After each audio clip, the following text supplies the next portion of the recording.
Call the meeting to order. Are any members online, Emily? Any board members? No. Okay, so it's just the four of us for now. Yep. And then will you pop up the presentation so they can sort of see it behind? I know they'll have it in there on the agendas, but We're voting today, aren't we? we are at some point. So that's 4:30. four is enough. 4:30. Yeah, We only we need have four. enough. I'm checking with Mark to see if he will be here by 4:30. We've got four. But we're- Correct. We are good to go.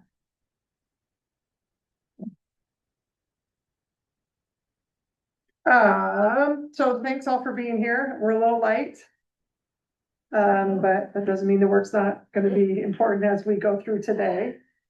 So I want to, just because we're sort of ending the year, I always say this is we're ending and we're beginning at the same time. Because, it really never stops for us. Waiting for it to load.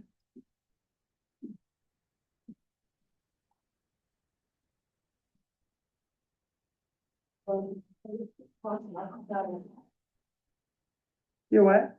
I said, just my computer being very slow, so just keep talking and Okay. chat. Okay. So, can you go back, Ashley? I can try.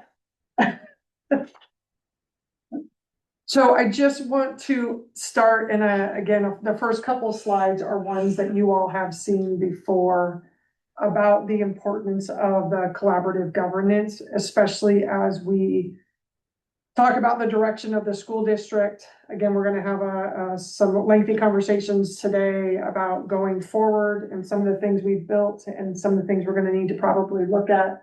But again, part of this is about our effective partnership together, how we build the trust and respect, which is really hard because most of the time we do it in a public meeting. It's not much that we get to do things outside of that, but also then focused on our shared focus of what we're trying to accomplish within a central school district. Again, those shared goals, which is our strategic plan, the language that we use, the metrics, which we're going to talk at length about today, specifically accountability, the collective responsibility that we share together, right? How we do that accountability and that mutual support.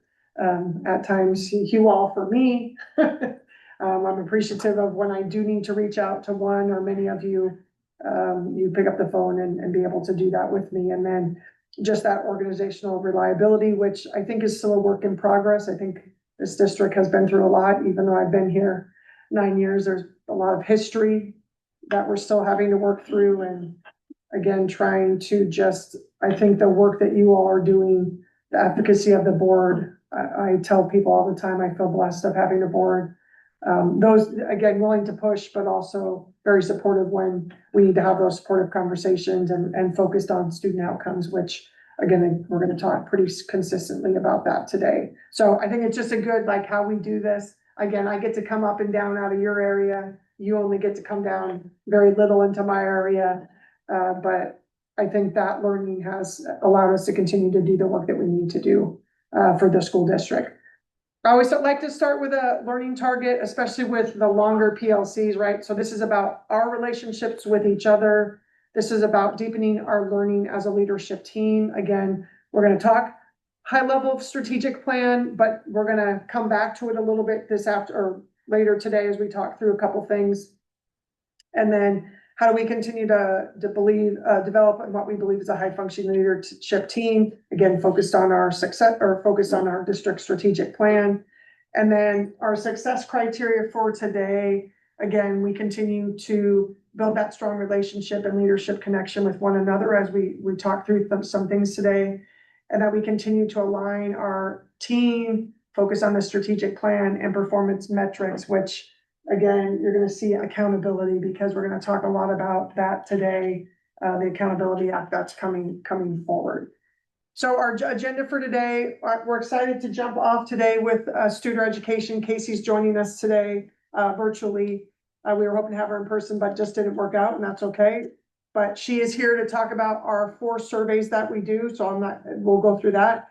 We are going to spend some time on the accountability There's some things I need to share with you and show you as a jumping off point.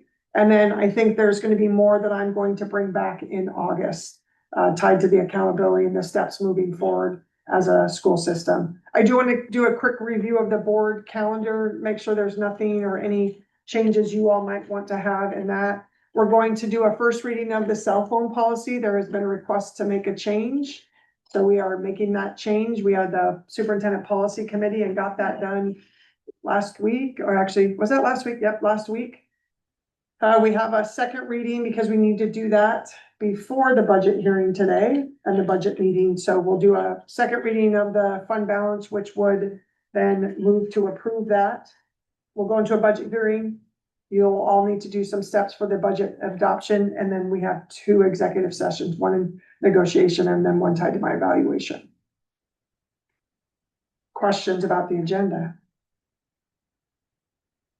Okay, then real quickly, I'm just gonna do high level. This is our mission, right? This is our goal, our high level, that we're building an exclusive culture of belonging and learning for the success You of the just see whole. that it's not. I see that. You guys, if you just keep talking. you guys Yeah, all keep see going. I it? just want to make sure someone Is can it see. helpful? Thank you. Yeah, so This. you all seen this? Yeah.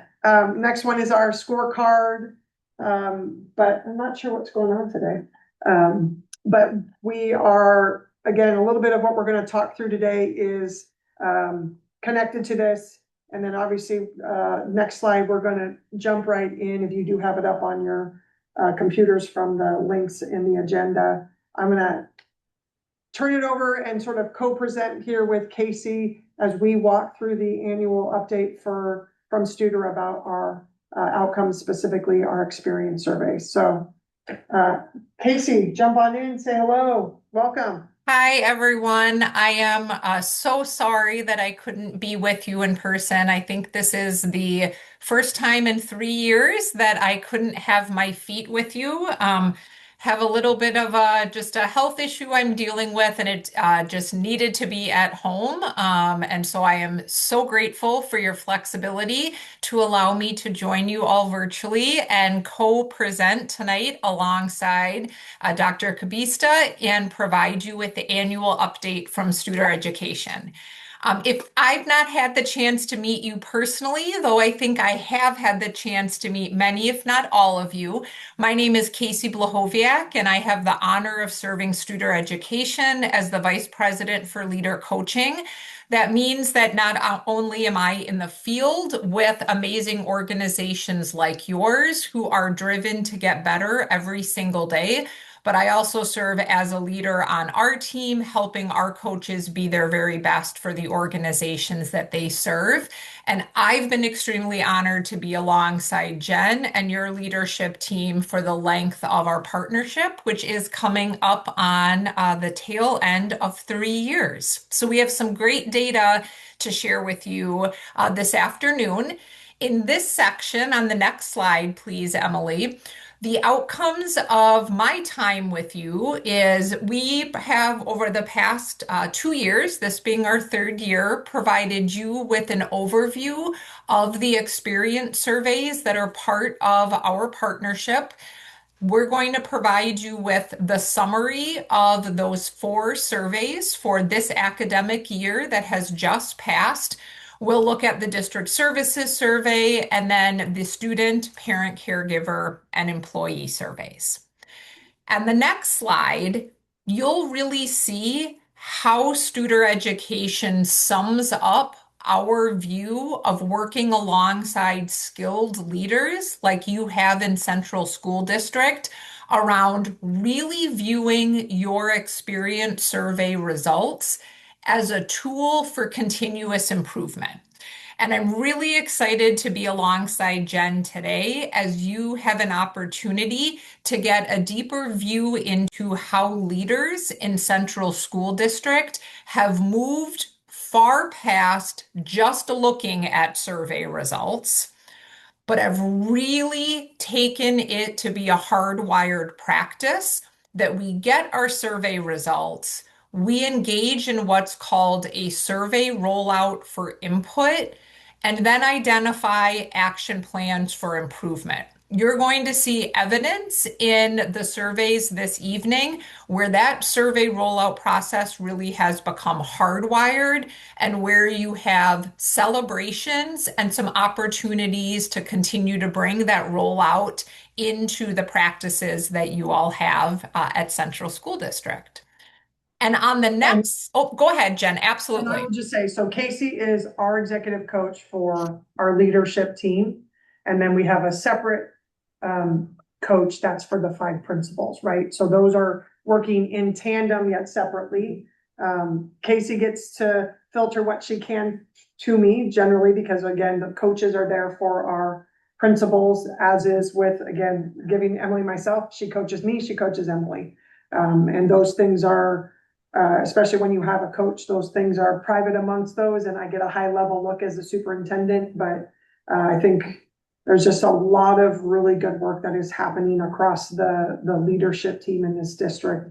And I just want to thank Casey and then Brent, who's been a part of that for our principals. So thanks, Casey, for letting me quickly say that, and then we can go into the overview. Of course, absolutely. And please continue, Jen, to just invite my pause if there's something that you're a skilled expertise where you want to insert. You know your community and board best, so Yeah, appreciate that.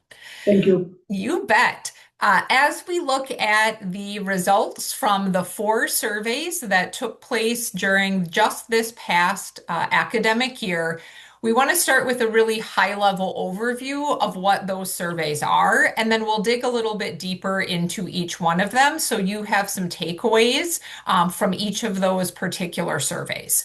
We have started every survey season in Central School District with what is called the District Services Survey. This is a survey that is positioned for your cabinet to receive feedback from other leaders in the organization. You should really know that Jen, her cabinet, the Central School District executive team have over the past 3 years really been exceptional models for other leaders in Central School District for how do you roll out the results of a feedback survey in a way that's really focused on what would better look like. So you all have traditionally started with that survey, and you can see that happened in January and early February of 26. And then as we moved through the school year, the opportunity for employees in Central School District to participate in the experience survey. You'll see as we peek into that one, there are a larger number of survey items, as well as a net promoter, 2 net promoter questions. And we'll talk a little bit about the methodology there before we peek at the results. And then later on in the spring, in coinciding survey windows, there was the opportunity for students and family and caregivers to respond to their experience surveys as well. As we start to look at the scores, there are 3 different survey metrics that I want to just provide some context on. On the next slide, you'll see a bit of a description on 2 metrics that are called top box scores.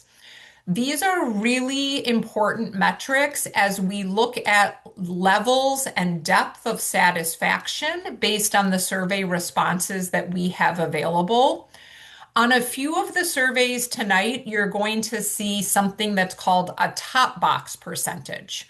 When we look at those, that's the percentage of responses that are a 5 out of 5. So the highest level of satisfaction that a respondent can provide. You'll also see metrics that refer to a top 2 box percentage.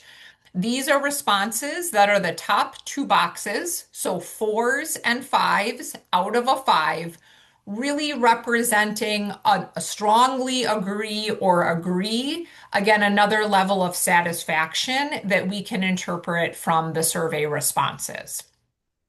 And then finally, on the next slide, we'll also see survey results that reflect what is called a Net Promoter Score. These are cross-industry level of satisfaction questions. So let me position this for you. If you've ever been at a store, or of course you've been at a store, but if you've ever received a survey as a result of maybe a customer transaction you've done, an oil change, perhaps you've rented a car recently, been on an airplane, something of that regard, it's pretty frequent for cross industries to send out a post customer experience survey. If you ever get one of those and your scale of response options is a 0 to 10, they're asking you a net promoter question. So here's what that means when we start to look at the results for Central School District net promoter scores. Unlike all of the other survey questions, this one has a much broader score range than a 1 out of a 5. You'll notice on the bottom of this slide, net promoter scores can range from a negative 100 all the way up to a positive 100. I'll explain to you as we get to some of those scores in the slides this afternoon, a bit about how those are calculated. But what I would offer you is, as you just peek at that slide, you'll notice that the 9s and 10s are our promoters, are folks that are responding in the most enthusiastic and engaged way about us as an organization. They are out talking about how great their experience is, often unprompted.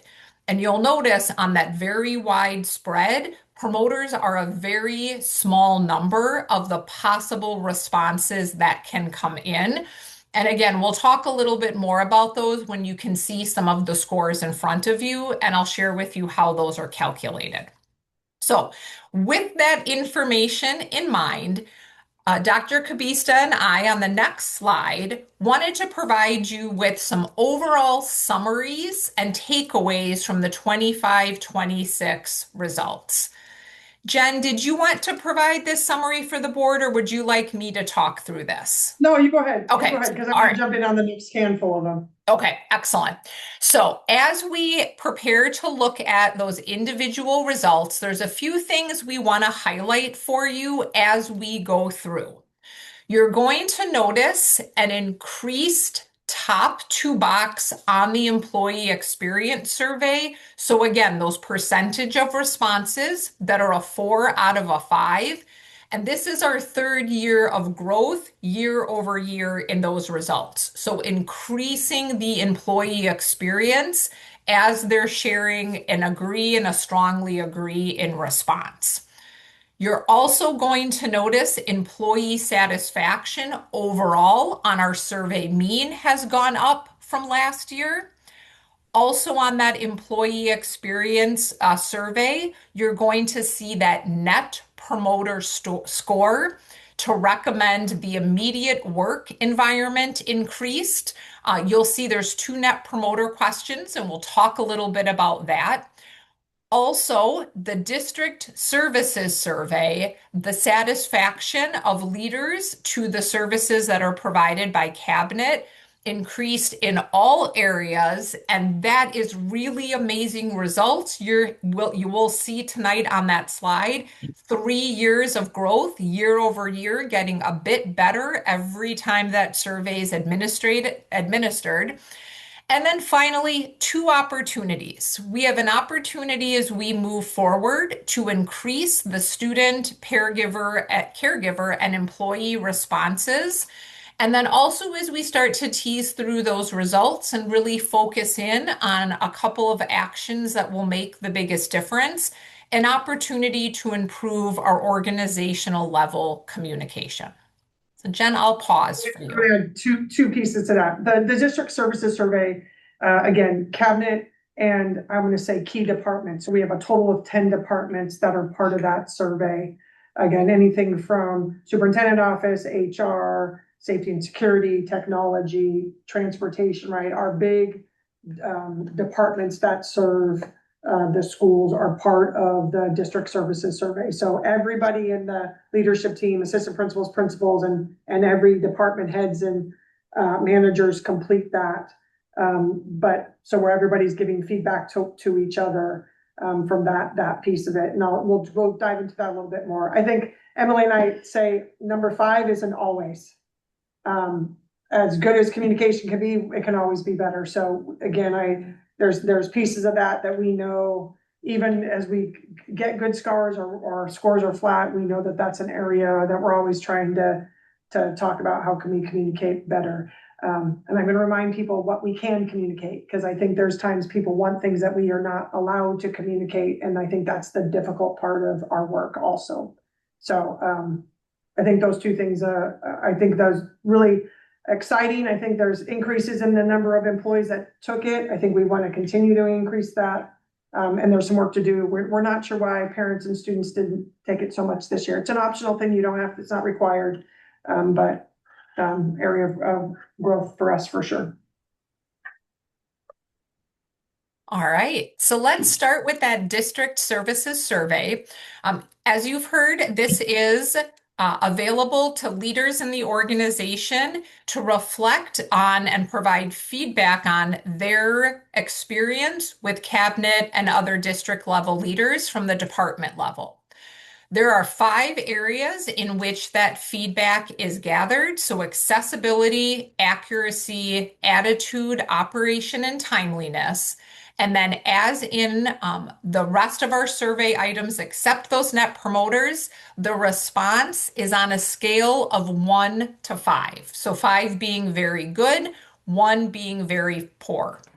On the next slide, what you'll notice is the overall district results. So not reflective of any individual leader, but the average of the results for all your district level leaders.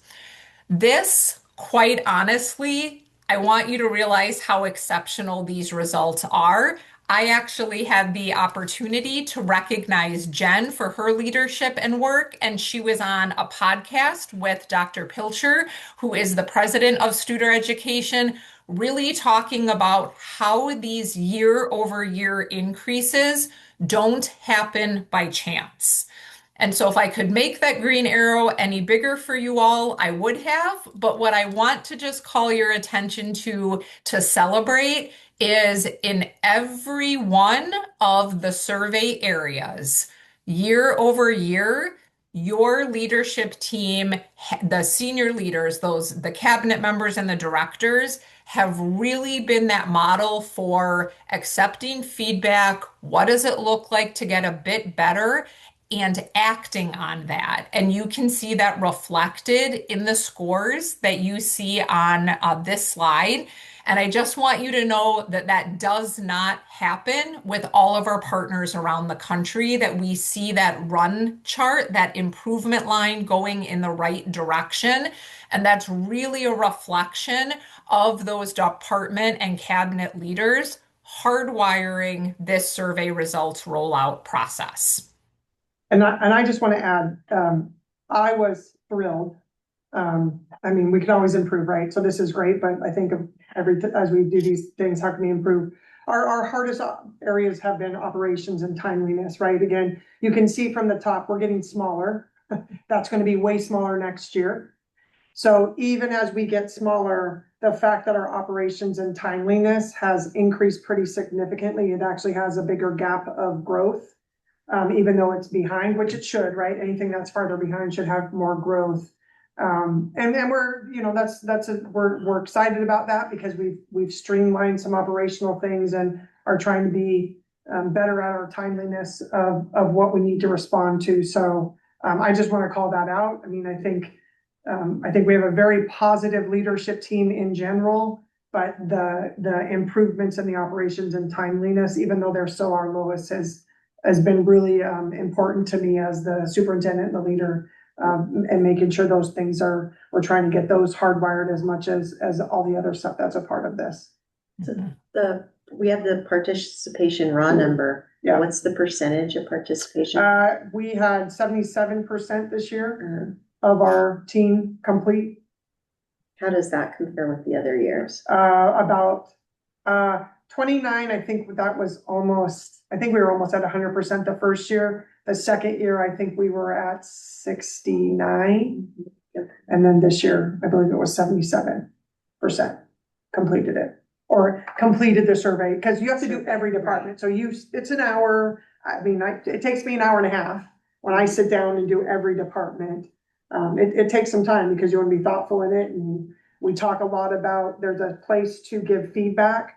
One of the things we've worked really hard on is give explicit feedback with like, if you could improve it this and this way and sort of give us direction. Again, first year we took it, comments like the superintendent is great, isn't helpful to me.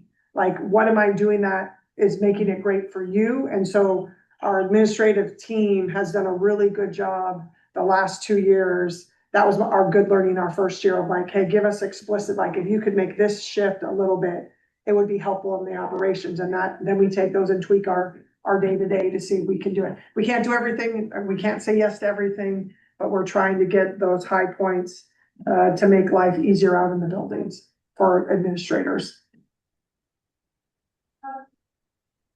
Okay. The next slide, just of those overall district services survey results, just want to pause on this one because I do think beyond that raw number on a 1 to 5 scale, this top box percentage report really helps to see in that movement of the percent of responses that are a 5 out of a 5, how the leadership team this year reflected the feedback for the executive leaders in the organization in terms of those areas of service. And even just looking along the bottom line of that particular slide, the overall top box percentage year over year from the past 3 years, how leaders across the organization are experiencing the service in those 5 areas provided by the department and the cabinet leaders. So just really exceptional growth and shows the modeling of what do we do with feedback. And on the next couple slides, Jen, I'm assuming I'm going to turn it over to you and so that you can share with the board what that looked like. So what we used to do the first 2 years when we would get what I normally do is I get the data. I'm the only one that sees all the data. I give it to the leadership departments or heads or managers, give them their quantitative data, let them look at that. And then I give them their qualitative data, which are the themes and some of the things that go into those areas.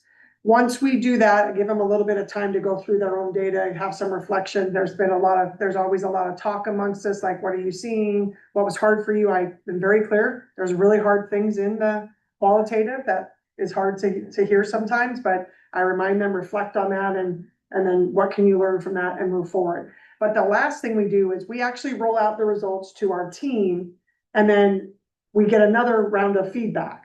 So we'll sit in groups and we have tended to do high level, like everybody is seeing this across our departments. So the last 2 years, we came together as 10 departments, identified, hey, we're seeing these 3 or 4 themes, let's get more feedback, and then would set some trajectory, like they want more checklists. So last year we spent a lot of time developing checklists for beginning of the year, end of the year, what evaluation looks like. So we have a big protocol and checklist for them to do, which has made it much smoother, right? I've been sending them, hey, here's the exit out checklist you have to get done with your staff, right? And so being able to just work more consistently through, I call them logistical things within the organization. But this year, when the 10 departments met, the question came out about, it's been great doing it as a team and it's good across the organization, but we're getting to the point that every department want a little bit more feedback about what they were getting in their results. So I was like, hey, okay, so we're going to do what we called an around the room listening tour. So we split up into different rooms.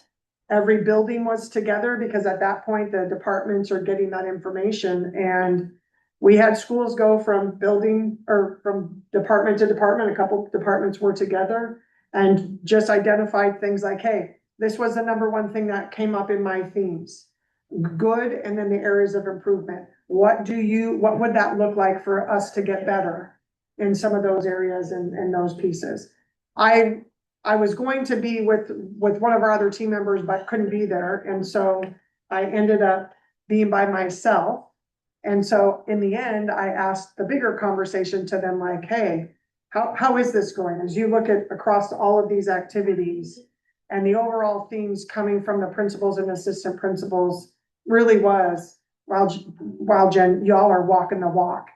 You are taking our feedback, and we see the moves, even the little ones that you're trying to make to help us be more efficient at the building levels, right? And I heard that multiple times of just like, and again, people that may have struggled with certain people saying to me, my relationship's better because I can see the work that's being happening in that department by those people, you know, those types of things. And then the hard stuff like, hey, how do I get better at this? Like, be honest with me. What are some things that you see that we can each do better from that piece of it? So we did that because I think it was important to, again, departments asked that, and I thought, okay, yeah, let's go through this, because now they're going to be able to do a little bit more direction for what their focus is going to be for next end of this year and going into next year about, here's the key things that I'm going to specifically work on to hopefully make it better from that perspective. So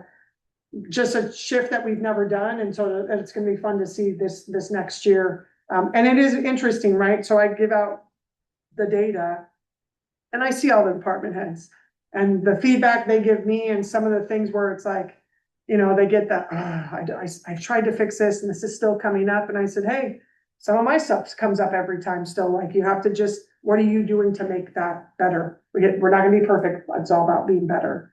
I think then the next slide is just, again, when we meet with them, that's sort of what we go through. So, hey, our attitude is the best part, or our top score. What are we exactly doing in our departments, those types of things. And then how do we keep achieving, you know, or what would it look like to achieve a 5? So we really just have those honest conversations.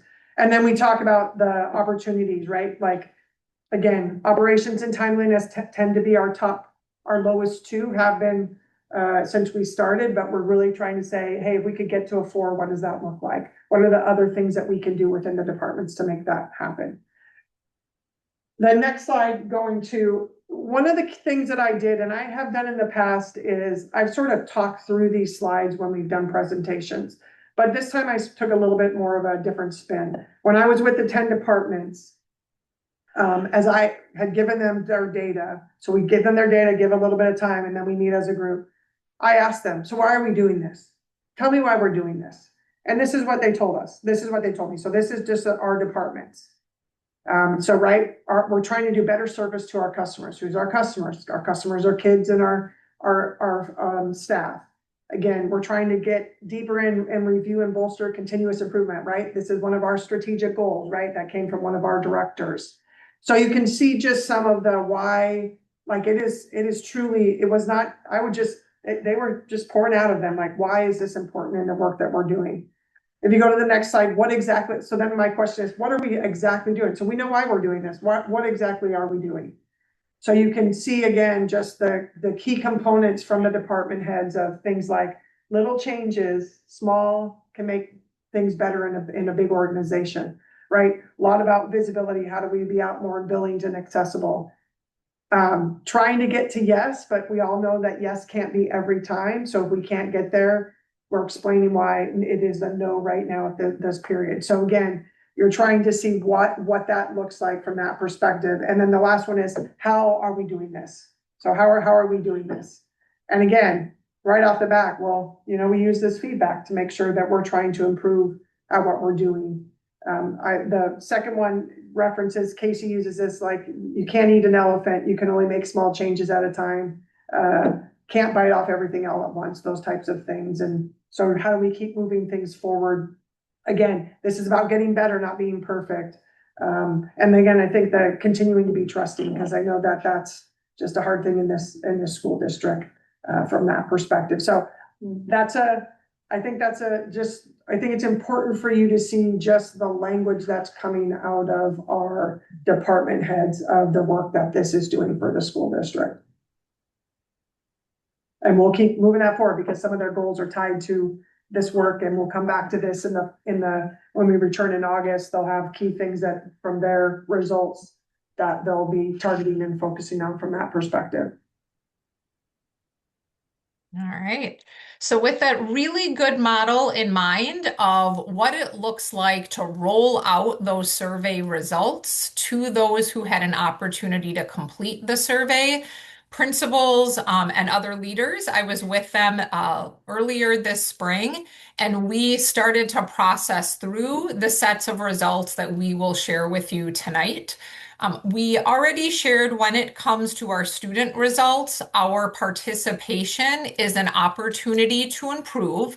So you'll notice there where the spring 2026 results are sitting in terms of total participants, as well as the reflection of that in a mean score that is a bit of a decline from the past couple of years.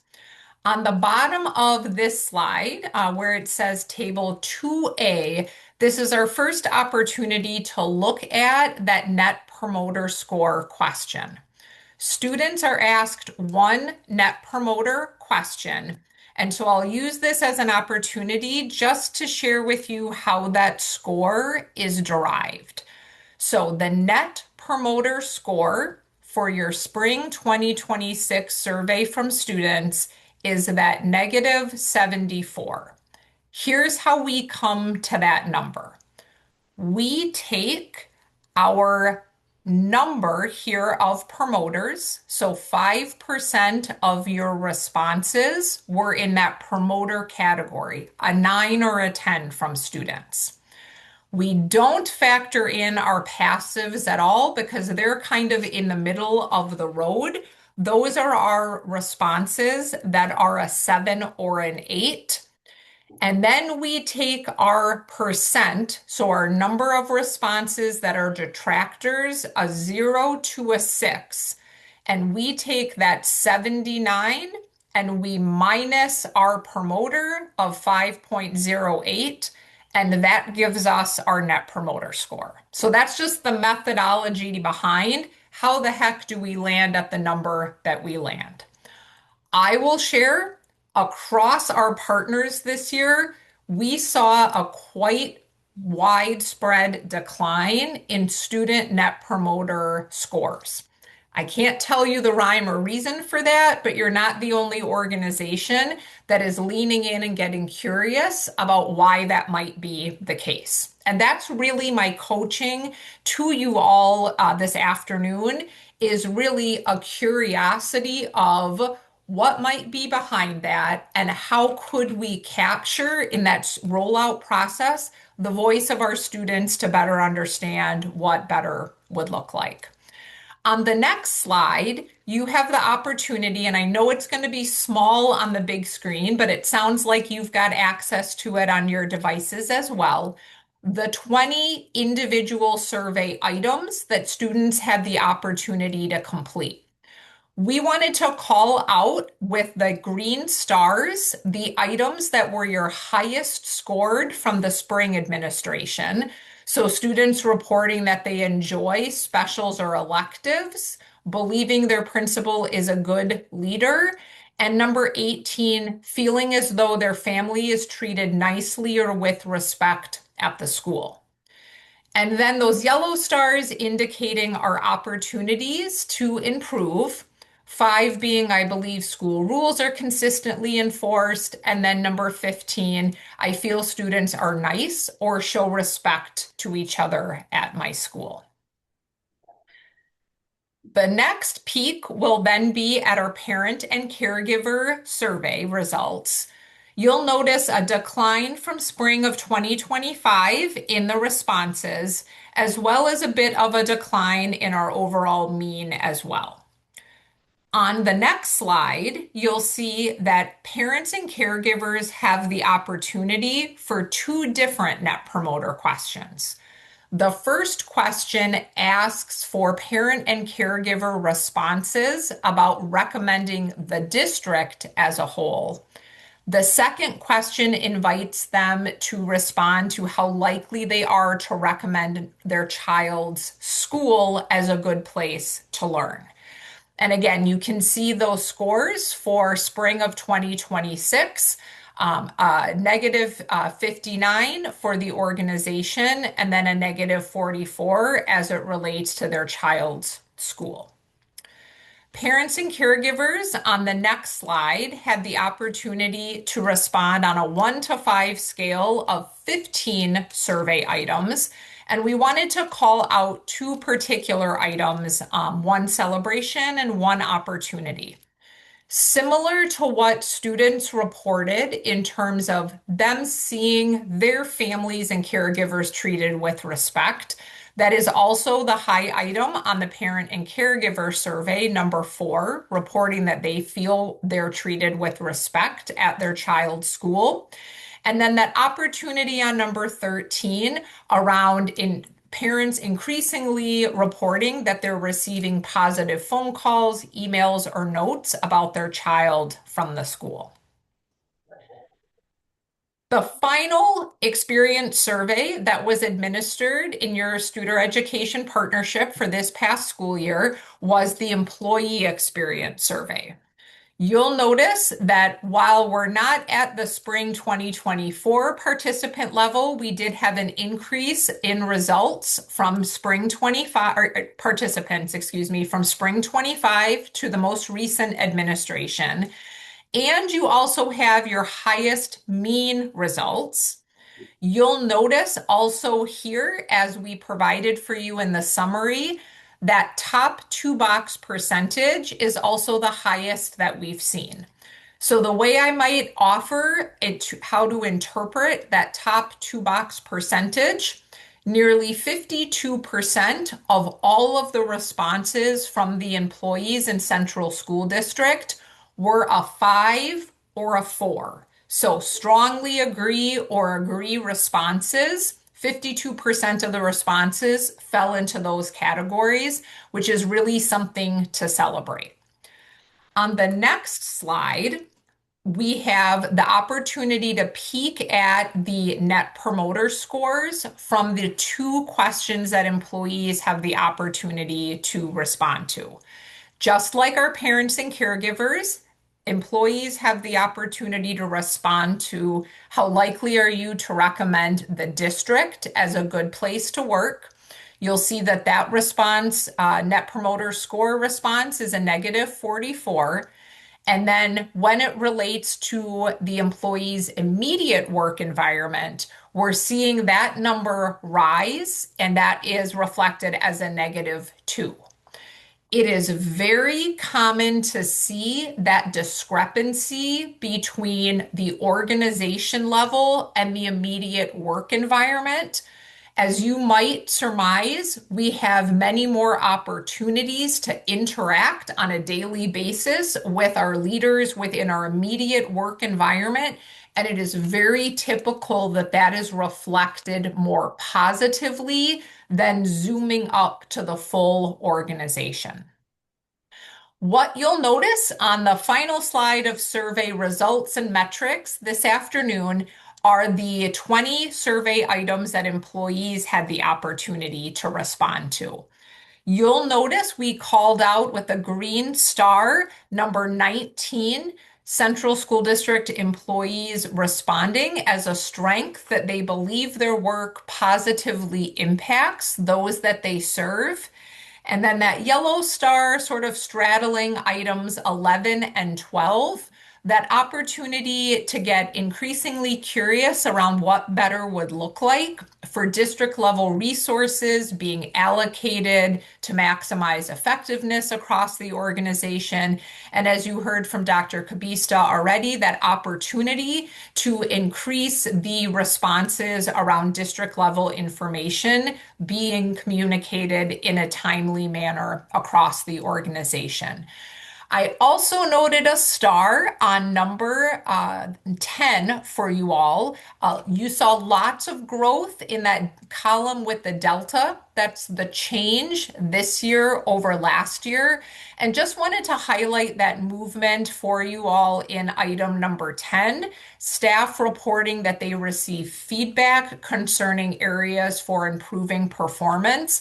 That's really a sign of an organization committed to getting better every single day. And just wanted to highlight that celebration for you all in terms of some growth that's reflected there. And then Jen, I'll turn it over to you if you wanted to highlight any more there. So the other thing that we did, similar with, I pulled principals together, we gave them their data and then sort of went through the same things about like, hey, why are we doing this, right? When you think about the employee and the student and the parent caregiver survey, why are we doing this? And you can see some of their feedback up here. Again, very similar themes that you heard from what we did as a district leadership team. I think there's pieces in here really focused on supportive students, which I think there's again, third bullet from the bottom, to get better results for our students.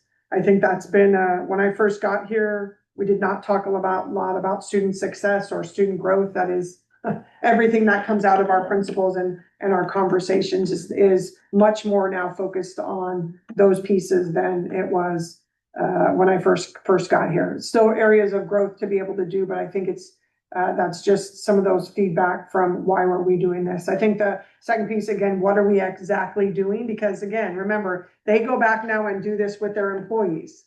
So they have to do it a little bit different because they have a little bit bigger of team. So it's things like they put them in a room and give them some space to look at the results and do sticky notes, or they'll grab them by a grade level team or a department and have those conversations to gather feedback at the same time. But again, what exactly are we doing? You can see those things, again, very similar, and need small things to make bigger impact.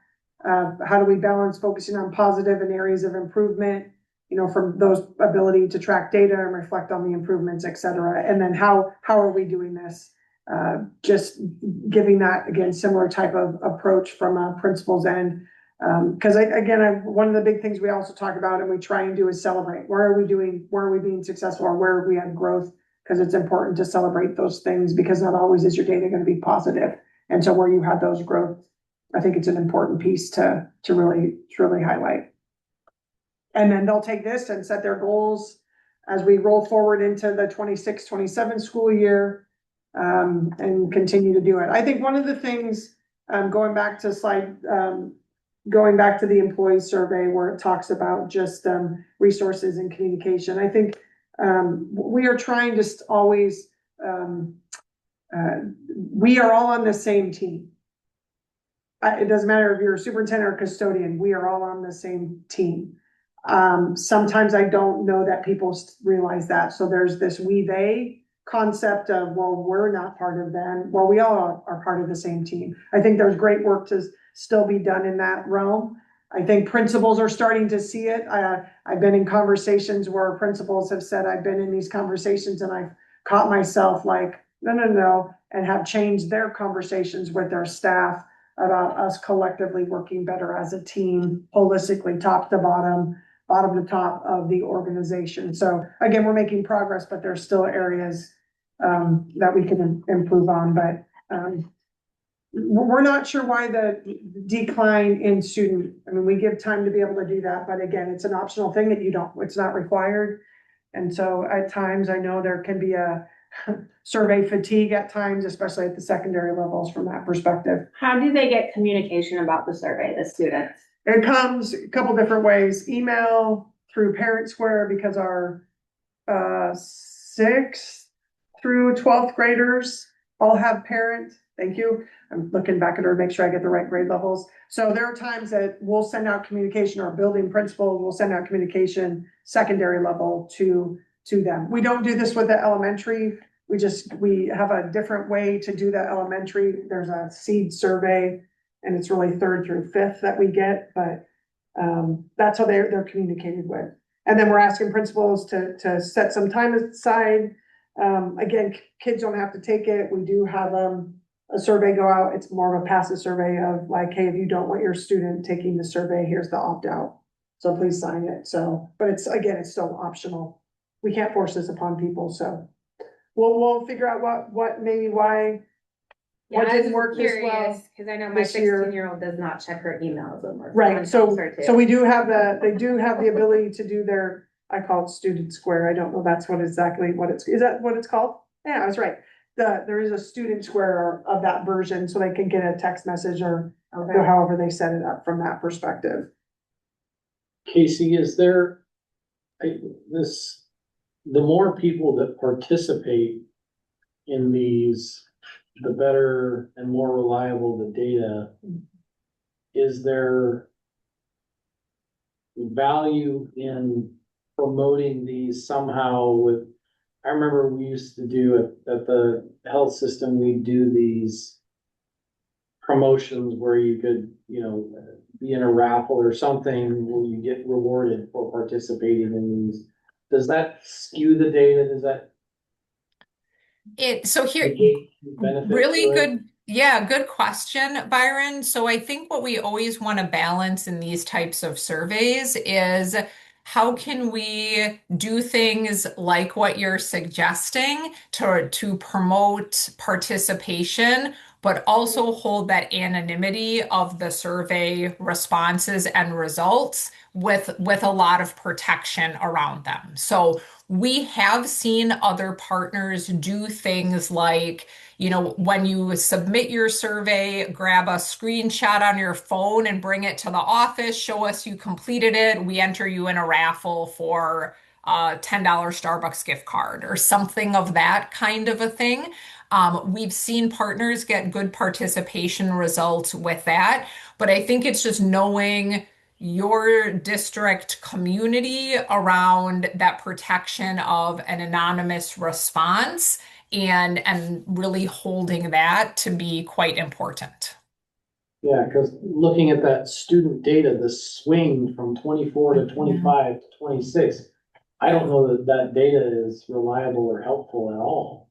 Yeah, Yeah. and oh, go ahead, Jen. Sorry. Yeah, and I think that I would say from a student perspective, I think there's so many different things that we're looking at Right. for student success. So, I mean, again, I want students to fill this out because I think there's questions that are consistent amongst educators and parents and students that we can sort of look at. There's a couple questions that they are all asked the same thing, and we like to look at that data and see, is there inconsistencies of that? But I think it's hard this year to take the student one because it's such a low number, or, yeah, Huge swing. correct. But again, I'm excited because our employee went up, so that's about 40% of our employees, like for a survey, that's not bad. I mean, survey data, if you're happy if you get 30% return, and the fact that we had 40, I think we're moving in the right direction. We'll continue to work with principals. I know principals said, hey, you aren't required to do it, but this is really important for us to get feedback, and they left them at their staff meetings and gave them the time to be able to complete the survey then. Some people did it, some people, may not have, but we're really trying to get that out. And then, I don't know, parent one, we're down a little bit. It's not as much as the kids are. So not sure, right? So that's some of the feedback we're trying to figure out of like that balancing, because sometimes it came from the district office or district parent square out to everybody. Sometimes it would come from the buildings. And then the point of the surveys isn't to do well on the surveys, it's to increase This is about the improvement, service level. correct? Understand. And so how sure are we that people from top to bottom that are impacted by these changes that we're making understand that this isn't just about improving our communication Yeah. skills, that it's actually about improving the service that we Right. give to our stakeholders, to our customers. Right. And I think there's some people that understand that. I think you have mixed. You all know that when we talk even at time about student education, people are like, why are you wasting your money? Right, and we all know that or I'm gonna say as the superintendent of this district, this is very important data from a culture and climate perspective. It is showing that we are continuing to improve in that area. And then where are the areas where we still have growth? Again, I came into this district very fragile, I'm just gonna say that. I think we are better, but there are still pieces of it that are fragile that we're always having to pay attention to, from that perspective. And so I think that's how we are constantly saying to people, this is about continuous improvement, right? Everyone in the organization, from students to our staff to leadership within the district, like every day you should be trying to figure out what can we tweak or adjust, not a ton of it, because if you do too many things, or you're not gonna do things well. So I say to our entire team, whether that's building principals with their APs or departments, pick one or two things that are coming out of your results, build a plan on how you're going to improve that, and then see how your scores change. And again, I get to see everybody's scores. There have been, I'm gonna say, buildings had significant gains, departments had significant gains. That doesn't mean that aren't areas that still, I'm like, oh, we didn't get as far as that one. On the parent one, Emily and I were looking at it the other day, we put out the student code of conduct. So again, it's its first year being out there. And so we're like, well, let's see if parents feel any better about consistency of discipline. It's still flat. It didn't go down, but it was flat. So I thought, oh, well, that could be that could be perceived as a win. We're trying to really calibrate things and move those forward. But again, then you have on the other side, and we heard it at the last board meeting, right? Are we too far on the discipline and not doing it enough? And right, you're hearing a little bit of that from our staff. So all of those pieces at times we're trying to balance and really support, again, students, staff, community, and the work we're trying to accomplish, which is for the students, right? And their learning. So again, I think it is a tool that, as Casey said, right, you're gonna have ups and downs in it. Our goal is that we continue to improve, but again, we know that's gonna be depending on who takes the survey and what that perception is. Could at that I meeting offer, when they take it, please. could I offer a piece, just Byron, in response to your question? So one of the things also that are coaching alongside the work that I'm privileged to do with your executive team, and that my colleague Brent does in his monthly coaching with the building principals, is really continuing to keep that change action sticky. So here's what I mean by that. Folks get busy, right? And they've given us really important feedback, but it's very easy to sometimes forget what the start or the nexus of a change was. And so our coaching around how do we keep these actions that we're taking as a leadership team sticky means that gentle reminder of, we made this change based on the feedback that you provided. So to your point, Byron, of this isn't about driving the survey item up. It's really about, we want to be responsive to you as a leadership team. Your feedback helped us figure out what better would look like, and we're acting on it. And we've got to keep that tight for folks, because life gets busy, jobs get busy, and we really keep that focus on our students, of course. So I just wanted to give you that little peek into what that part of our coaching looks like, after we set those action plans. And and I appreciate that. And I want people to understand that, and I want to understand how all of this connects. And I'd love to be able to see a direct correlation to outcomes, to student performance outcomes, because ultimately we need achievement. Yeah, but my push a little bit is if you don't have a good culture and climate, which Agreed. when I came in here, we didn't. I think we've done a lot of good work. I still think there's work to be done. I think trust is at times gained and then taken away very quickly. Yeah. And I would say both directions of that, and how we work through things. And I think people are not honest about that in our organization. It's like, hey, we've got to be able to trust and work together more collectively. I feel that and I see the results with our leadership team. We go into cabinet sometimes, or walking out of our ad council, which is all of our principals, all of our assistant principals, all of our managers, and our department heads. And the conversations this year, very different. very different. I mean, you can tell we've been in this now 3 years, and the trust and the push and some of the things that are happening in really, really hard things. Like, again, this budget's been hard.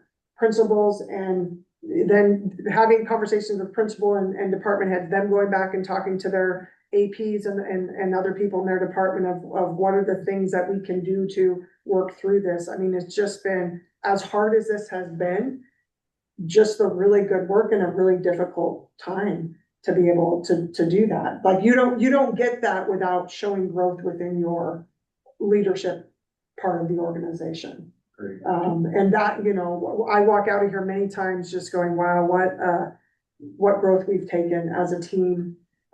I think buildings are taking that growth with their staffs. Some better than others, some are just getting the first time, right? High school has a whole new team. There were some really good successes in the high school. That was fun to see, to be able to have them go back and do that as a first year team, from that perspective. And, you know, I think everybody is being really reflective. And then, of course, with Casey, like, I told them, hey, start to plan what it is going in. When August comes and we start doing our professional learning, there will be an hour or two focused on this. Bring your data back. Okay, what was your goal? How are you going to start to embed this into this year, right? We're going to have that survey again happen in January. So we really start to establish, again, that you hear me talk about it. It led to our PDSA. I think our attendance will be slightly up. There's a little bit of June I don't like. That doesn't look pretty. But there are some things, I think there's some buildings took some huge jumps in data overall in attendance. Some did not. But when you look at holistically of some of the pieces, like, you're seeing some of the growth that we need to see to get to that achievement, right? If kids aren't in school, they're not going to learn, right? So we have to focus on attendance. Again, that's some of this work led to the PDSA, and then we're just trying to continuously build this culture and climate in also as part of this conversation to get to achievement. Two things. One is, interestingly, as your first comment about the number of students, one of the new student board reps reached out to me and said, hey, are we supposed to come to that meeting on the 22nd? And so I told them, well, they usually start in September, but Yeah. It would be mind-boggling to them that we spend so much time talking about this and showing how much we care about it. And why are they not here? Because they have that whole advocacy club there. That might be a great way to help the students coming from students to hearing how this is so important and what they say matters. That's a lost opportunity there. Like, we need to get those students involved in talking about this. That's the first thing. Second thing is, when you talked about consistency, that's the thing that jumps out to me here, is we've got the employees feel like the processes are good. The parents, and which I'm kind of connecting processes to fairness, because the parents said, let me go back to that one, so use the right words. Rules are enforced consistently at school, 2.9 from parents, or for processes, employees were 3.38. That's good. Then it goes down to 2.9. And then the students is 2.9. Like, is this because we didn't get enough benefit from the student code of conduct not being in place long enough so that they understand what the level of fairness is? Right. Like, this particular aspect where there's a real disconnect between the students and the employees and the parents kind of in the middle, that it worries me because if they don't think it's being, rules are being applied fairly, but the employees think they are, then there's a problem. Yeah. I think that is still going to be a problem. I think that there's some calibration. Again, we're in that process, just using the student code of conduct. Yeah. We're doing some calibration. We're asking buildings to relook at their discipline and some of the things that are in there, and would you change this and why? You have to give us a little bit of that. Again, we're working through some of those pieces in negotiations as well, to get feedback from unions. But again, this was our first jumping off point. We have not had a student code of conduct. We had codes of conduct in our handbooks, but not a full-on true student code of conduct. And how is that, and Casey, do you still do aided training with Studer? That is one of our service excellence tactics. That's part of the core, Byron. Yes. Because You want to talk a little bit more about that? well, in healthcare, we did this training and you tell people what you're doing so they understand what you're doing, and generally you're, at least in healthcare, it was patient satisfaction scores. Once you explained what was going on, then the patient or customer knew what was happening and knew you were doing something about it. And maybe there's a way to explain these gaps with parents, or somehow tell them what we're doing, explain what we're doing, and to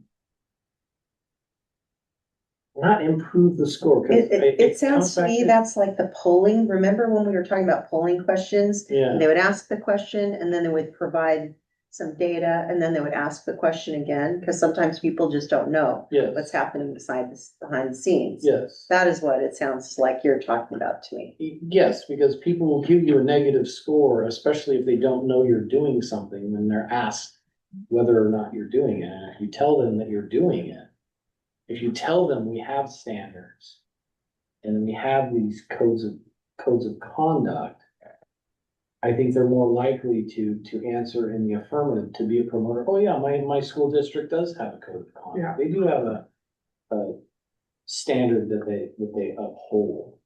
And that's But what kind they're- of what that aided training does. I mean, it's not Mhm. that simple, but. Yeah. I don't know if I'm talking Can I out ask of a school. question, Byron? Just one question, like, it's not so much you're saying, did you,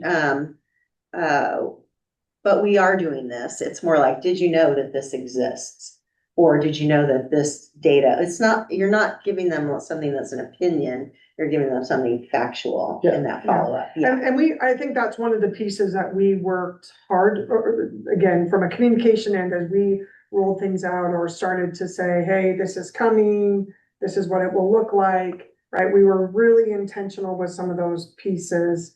I think that it was eye-opening for families, because when principals would lay down and say, well, here's where we are, and we've already worked through this, and right, so I think there was some learning on that end of it. Well, like communication, for example, when people were complaining that the information wasn't being shared, and then we explained to them, we have Parent Square and all of this information is out there and available, then all of a sudden our communication scores go way up. Yeah. Again, I think Parent Square, I think how we interact on social media, and again, there's positives and negatives of that. I think a Parent Square has definitely improved our communication overall. I think it's just everybody continuously being consistent, and we have to balance that, right? Because you can't send in one day, again, as I'm making this up, because we do not do this, but like, you can't send 4 district Parent Square, and then I've got 3 kids and they're at 3 different buildings, and then I've got 7 communication. So I think there's a little bit of that learning that we're still doing from that perspective of balancing those pieces out. I think we made progress in there, but I think there's still the hard part of, you don't get to know everything, and I think that's a difficult thing for our community. And that's everyone involved. From that perspective, because there are certain things that we cannot share, and but I think we are trying to be transparent where we can, and in the different places where we feel. Again, we were upfront trying to say, hey, enrollment's down, we're freezing positions, we had concerns, right? Like those little things that we're constantly trying to do to communicate out. But again, I think it just, there's some learning in there, and we'll dive into all the data now that school's out, because again, I now have the ability to just look at everything and really look at all the questions and see, are there themes of certain questions? And then that'll be a bigger conversation coming back also as a team, just looking at those pieces. So again, not only looking at building departments, but is there also other things that we can be looking at and think about from that perspective? Could I make one? I want to connect one little dot if I could. So Byron, you used that acronym AIDIT for really that crossover from healthcare into education. One of the tools that we've been really using more often in education, and you saw Jen model it a couple of times, is that why, what, how structure. So really starting with why are we doing whatever this thing is? What is it that we're moving forward with? And how can you expect to interact with us, give us feedback on it, complete it, whatever that might be? Really, with Jen's leadership, that was a key piece that we pulled through this year, not only around the surveys, but also you heard Jen reference that continued work on eliminating that we, they language, having that why, what, how structure, and those key words that we're using in each one of those for leaders to have that unified voice, that it's not the district is doing this and I'm not sure why, right? This is what we value in Central School District, and this is how we're moving forward as an organization. So I just wanted to connect that little dot and that peek into some of the leadership work that we've been doing alongside your team. And the other thing is, like, Emily and I are about to spend a half a day looking at community, right? Like, now that everybody's almost gone and we'll have summer school and things, but it is quieter. I hate using that because we don't use a Q word during the school year. We're gonna have some time to be able to look into this, and then as we think about communication, like, there's a bit of like, hey, in our communication this upcoming year, to employees, to families, to our students, like, hey, this how, what, why is a big part of this, right? So I think every year there's something new that we're trying to put in and say, this is important, right? We want to have we want to have a positive culture and climate, and be able to continue to promote that. Again, not every day is going to be, the culture is not, we have a rough day in the school district, right? We have a threat. That's a rough day in the school district, right? You lose trust because of the threat.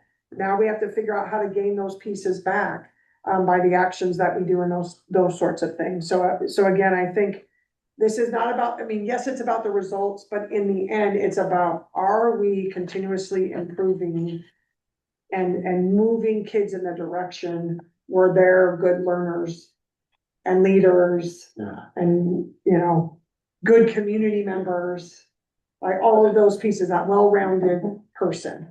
But it's not a vending machine. You don't put in exact change and get exact results. Right, If that makes any sense. yeah. And I guess that's kind of the frustrating part of these.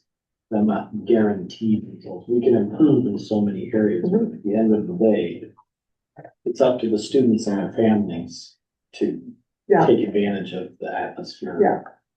And again, I just want to provide the best atmosphere. Absolutely you do. And again, my leadership team has been very direct with me about, I'm much bolder in reminding the community of who we serve.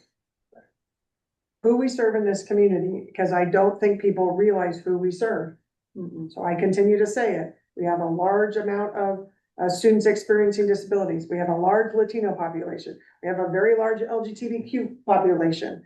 We have a very large white population, right? Like, those are our main. We have high poverty, even though it seems low. Again, I have to be careful because there's new ways that they're calculating poverty, but again, that's a part of our community. And so all of that is an important piece. Like, this is who we serve. Like, I'm going to keep reminding everybody that it is whoever comes through our doors, and I don't say walk because some people can't walk through our doors, right? Whoever comes through our doors is who we are going to continue to serve. And I think that's an important piece of this as well. Thank you for Yeah. entertaining my question. Yeah, any other questions for me or Casey? as we continue forward with this work. The only other thing I thought of when we were going through this is, does it make sense to keep the district questions at only 5? That's a Could I good. could I offer some insights for you all on that?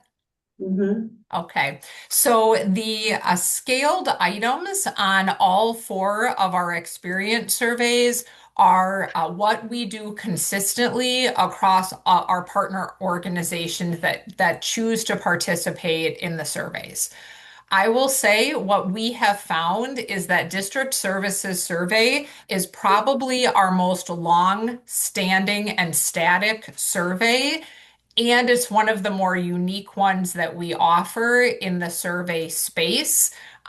It transcends academics and operations, and we have found it to be really the core of the areas of service that executive leaders and directors provide across a school district organization.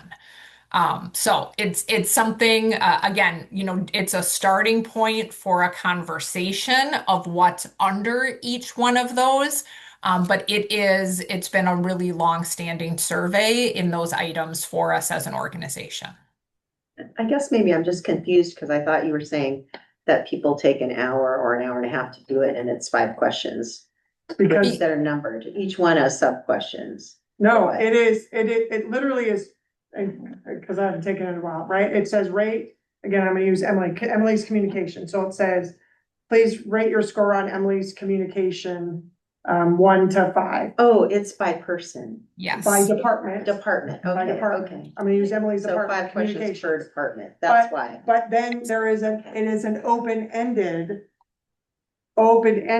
questions about, okay, if it's accessibility, is she accessible? And so then I'm very explicit with our leadership team of saying, you need to take the time, right? The qualitative data in our part is pretty significant. It is also in the parents and the caregivers, because after there's a big section at the end, what's going well and what needs to be improved. And so we have themes that we give buildings from that perspective, but for the district services survey, that is where they take time of like, what is going well, tell us, and what needs to be improved. And so that's why it takes I about get it an now. hour. I And you've just got to wasn't do that getting from 10 departments. it. Right, got it. From That's that really like perspective. 50 questions. It is like 50 questions. It is like 50 questions Yeah, okay, for each department. No, good question. It's like homework. yeah. Oh, I do. I tell them, please set aside. I mean, I can now do it because I actually collect my thoughts throughout the year and put it in a place. So then when I can do this, it's easier for me to do that. I think people have different strategies in how they do that.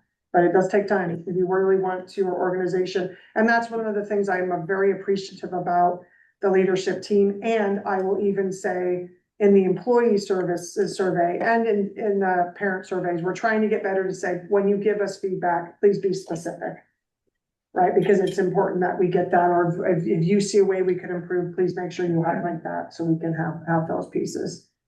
So, but we keep working at that. All right. Well, thank you for the opportunity to join you virtually. We are just blessed to be able to call Central School District a partner in this work. And I wish you the best of afternoon and evening on the rest of your board session and retreat this afternoon. Thank you, Casey. Thanks, Thank you all. Bye-bye. Yeah, 5 minutes, 3 minutes. Yeah, bye. 5-minute recess. Thank you, great. And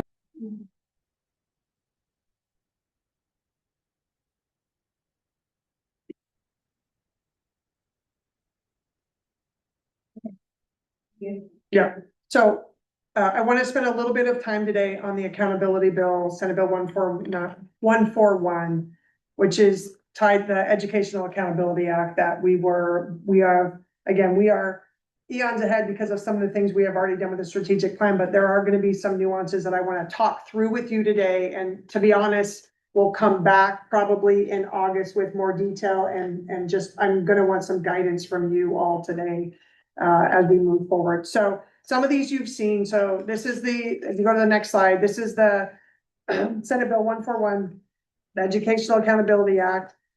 The key metrics that we are going to be required to report on, again, most of these we are already doing. So regular attendance, K-12, third grade language arts, eighth grade math, ninth grade on track, and then on-time graduation and 5-year completion rates. The only thing that is new tied to this Accountability Act is early regular attendance, which is K2. So we'll talk through that in a minute. And then also with this is local, we have to pick a local outcome. And so we, through staff chats and community chats, have been gathering that data to be able to share with you tonight a little bit of what the key ones are. So again, this is what we have to report. Many of this we're already doing, so I'm not going to spend much time on this slide because a lot of this is already in our strategic plan. When you look at the next slide, which is the local metric options, again, we are also, except for fifth grade science, we look at fifth grade science, but it is not part of our strategic plan. Achievement growth is universal screeners. Again, career and workforce readiness, you saw our first glance of a 3-year when we had the high school present. We had at our last board meeting, the multilingual, which is tied to the ELPA. And then the post-secondary readiness is how many dual credit and advanced courses that we are taking. So when we took this out to the community and to our staff chats, the number one local metric that is coming out is the achievement growth, which is what we have already been doing, which is would be how we report on the universal screener. So our top two were achievement growth and career and workforce readiness, which is tied to our career and technical education. So we are recommending to you all, we don't have to make a decision today because we can do that in August because we have to adopt metrics and things, which I don't have to bring to you, but probably in August, I'll want to bring back and actually do a full on approval of our local metric. But at this point, we're recommending it stay, which is it's part of our strategic plan already, is the universal screener. Please remember, we're changing our universal screener. We did get a little bit of money for that change, not a ton, about $20,000, a little bit less than that, to help us shift from what our current universal screener is over to STAR. Again, same parent company that we currently work with FastBridge, but different. They have a different set of tests. So we are in the process of working through when that change would happen. We do not have to do it until September of 2027.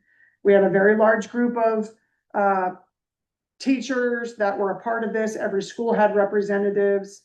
They went to the ESD. So we are moving forward with STAR.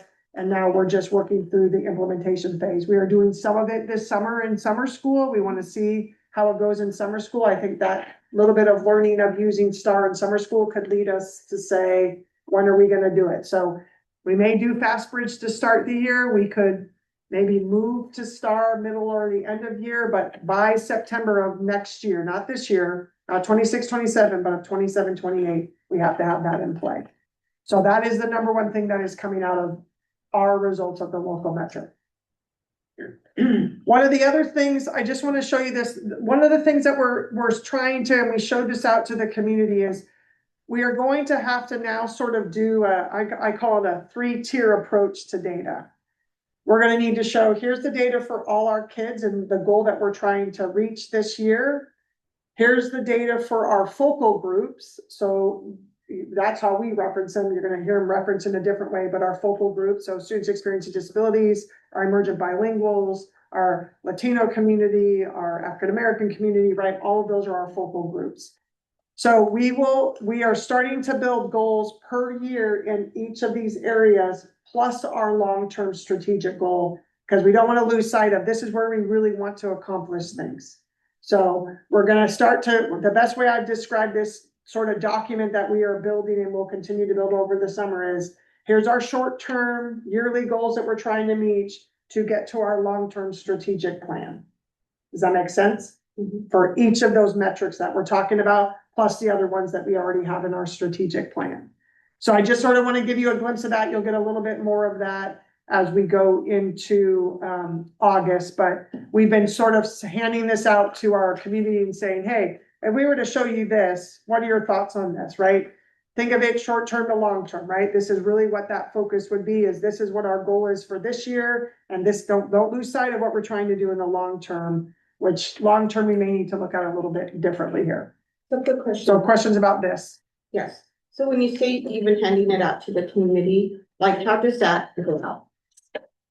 When we've been doing our staff chats, so staff chats are going out, we'll probably, as we, community chats as well, staff chats, community chats.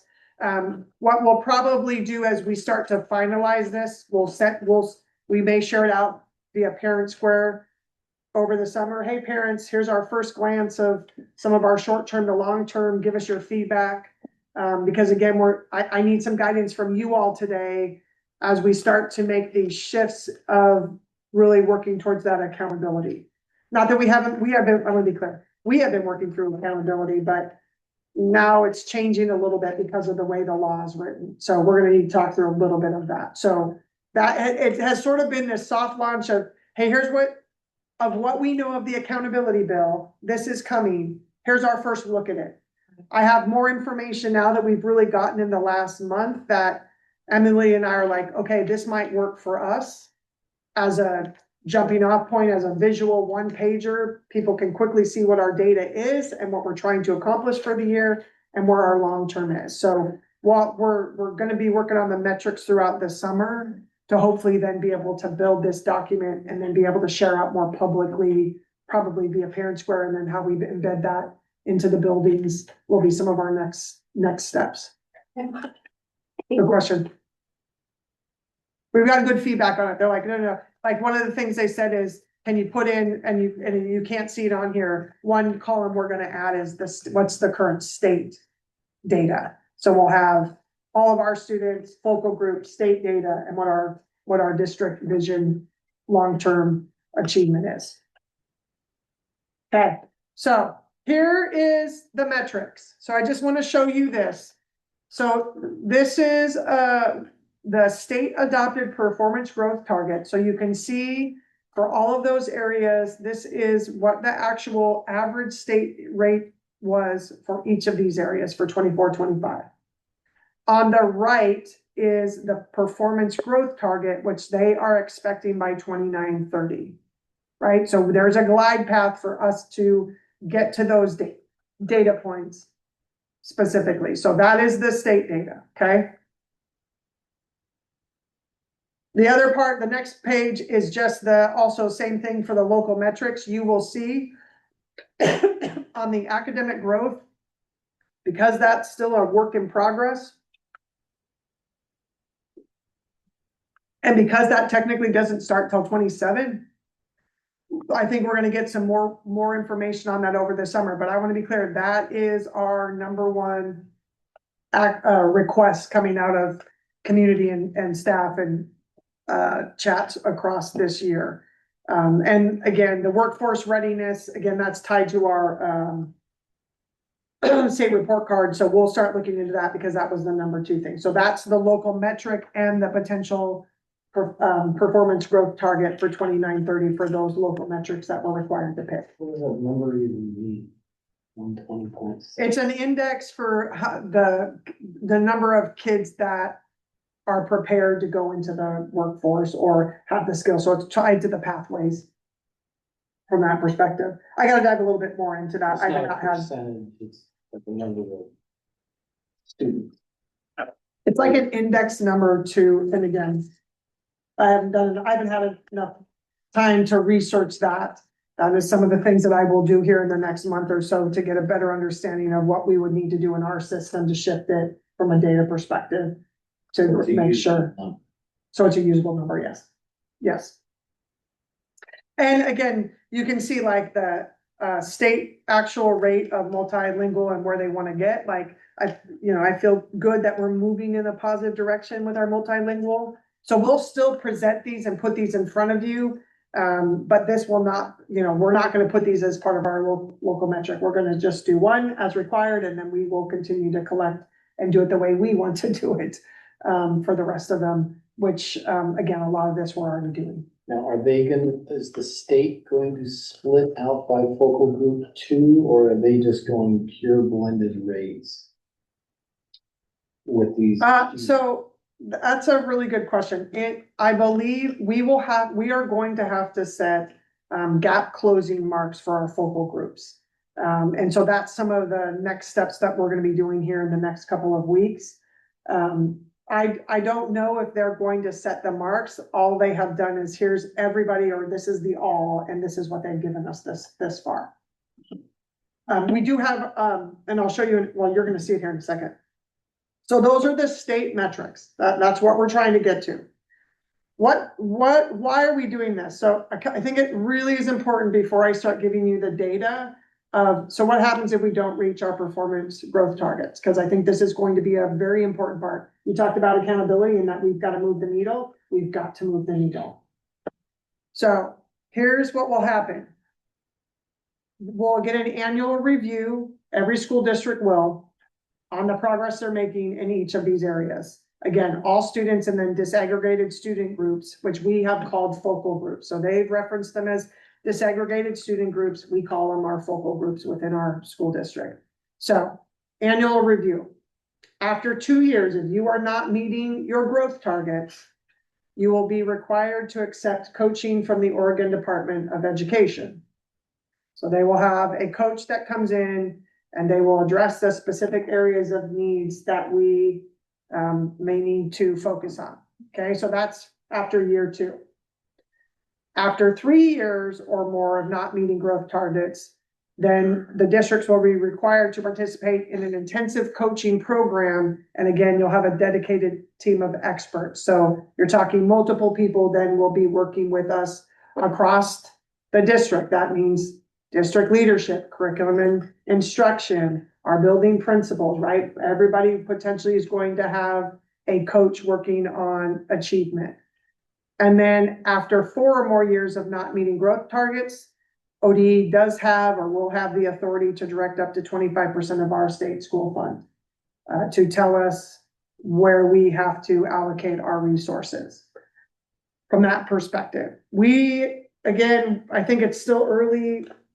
And you know, all the information is finally coming out in their tutorials and their executive briefs is how I like to call them. So we're diving into that, trying to get more information about that. I don't know yet if we have to meet all targets, if we meet 4 of the 5, does that mean we meet them, right? So some of the stuff I'm still, I just haven't had time to look and read through everything because of ending the school year. And obviously we're in heavy negotiations right now as well. And there's only a handful of us, so I have to make my priorities. And right now it's negotiations and closing the school year out. So we will be jumping into this or have been jumping into this, but we'll continue to do that. So I think it's important to show you that part. The next piece I'm going to show you is where we are currently at. So what this shows is on the far left is the metric. The next column is the state data from 24-25. Next to that is our 24-25 data. And then next to that is the state goal. And then next to that is our strategic goal data. So I'm going to give 2 examples. So let's just look at K2. We collect all levels, but we have really not spent intentional time on K1 and 2. So we do not have that. I will have that for you in August. We are working on that data right now to give you a 3-year trend. I do have some preliminary data that was pulled by the state, which I'll show you here in a second. But that will be a new goal that we will need to set, a new data metric, and then we will need to set a new goal. And I'm going to come back to that. When you look at, then let's look at 3rd grade language arts. So state average is 40.3. We're at 31%. And the state goal is 52. And our focus has been, can we have a 5% growth each year in every 3rd grade? So example, we started at 25.5.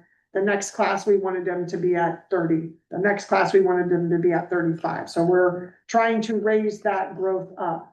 I think we're going to, as I dive into this and start to look at the trend data, there could be things that we may need to come back and look at our strategic plan and make some shifts. One thing I want to point out, and Emily and I noticed this, or I noticed it, and then Emily and I had a conversation about it. 9th grade on track. For whatever reason, we set that goal for 2025. So we do need to reestablish that goal in 27 because our strategic plan is in 2027. So one thing I want you to think about, we don't have to make decisions today, but my wonder is because now data is moving to the 2030, do we need to, again, we can get through next year looking at our goal, what our goals are, or do we really spend this year looking at what our trajectory is and setting our not only strategic goals and seeing how close they can get to those state goals. So I think it's a conversation that we may need to have as a group, specifically because you all help to guide and set the strategic plan. Again, a lot of that comes from staff and students and obviously through me coming to you all, but I think this is an important piece that because we're going to need to continue to align. I don't want to throw away everything that we've done because I think, again, you cannot get to achievement without growth. So I think that's an important piece that we've been really focused on. So I think just how we balance those two pieces out is going to be a big part of that. Well, and I think they need you can't set an action plan for achievement if you don't have a deadline, yeah. So if they don't know that this is where you need to be by 20, I think having, The 2030. this is where we need to be by Correct. 2030 and how do we get there? Yeah. So with that, now I'm going to show you, I know it's probably been a couple months that I shared I want to say it was December or January when I shared with you all that we are going to be put into an accountability comparable group, right? So school districts that allegedly are similar size, look like us, right? Potentially that's what we're going to do. So I'm going to give you each, this is some baseline data. Pass those over to them. And for the community, this will be up on the agenda. And I just want to walk through this document. So first page, you can see from top to bottom all of the school districts that are in our accountability group.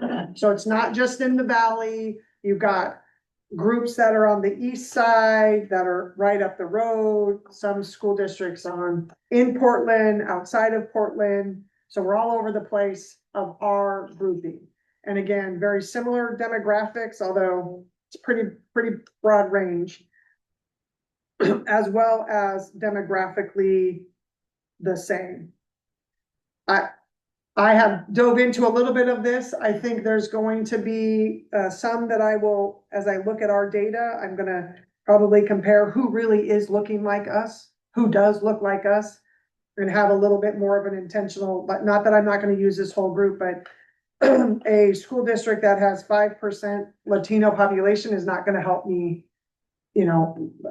measure against somebody else for who we serve, right? So this is our accountability group. You can see we're right in the middle from an enrollment end.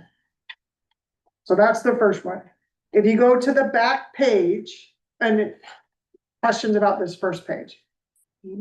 How can Ontario have 60% Hispanic and 83% white? Yeah. Yeah. Some of that yes, I don't disagree with you because I look at our data and go, okay, it aligns, that's close to, 200%. well, and again, your SPED and your economically disadvantaged is probably embedded into your white and Hispanic, right? So, I'm not, some of the data, I am agreeing with you and questioning that. Okay.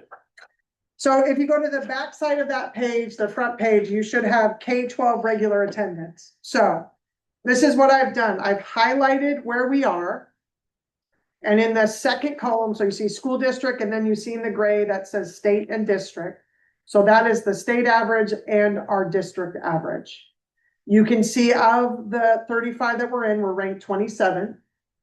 And then if I highlight anything green, that means we're above either we are above both the state and the district average. If it's yellow, we're one or the other, and if it's red, we're neither. Okay, so I just want you, this is our baseline data of where we are. So this is our K2 regular attendance. Now, from the work that we have done this year, we have made great growth. I have not seen the final number yet. Ann's giving me that data hopefully here in the next couple of days. So I'll have a good idea of where we ended the year with our attendance, and I'll be sharing that with you, and then we'll be sharing that at the August board meeting. So that's K-12, regular attendance. If you go to the next page, K2, because this is reported to the state every year, obviously they get our attendance, we are last. So our K2s only come to school 59.2% as of 24-25. So It's hard to get that third grade language art number up if they're not coming to school. Exactly. So this is why we have paid a lot of attention to attendance. Again, I will have our 25-26, so you will see in August, I'm sorry, probably in our July meeting, you will start to see the K2 data, because I just want to get it in front of you so you can see where we are for 25-26. You can have a couple year trend, but you can see we are last. This is why we will continue to focus on attendance across this community. Because again, I appreciate what you just said. If kids are not coming to school They K-2, can't learn. and we're gonna have a hard time passing the third grade achievement test. Yeah. Okay, next page behind that, third grade English language arts. Again, green is where we were meeting one or where we're meeting both state. So you can see again, some of our focal groups. Red means we are not meeting that. And we are at about 30.4%. So we're 10 percentage points behind on state assessment currently.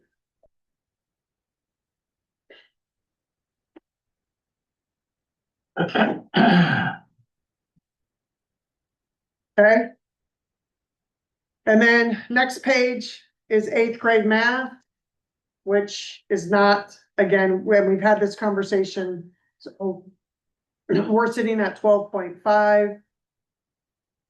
Overall, we're 34 of 35 within our group. And then you can see the one group that is meeting at both the excuse me, state and above our district level, but then you can see the rest that are not.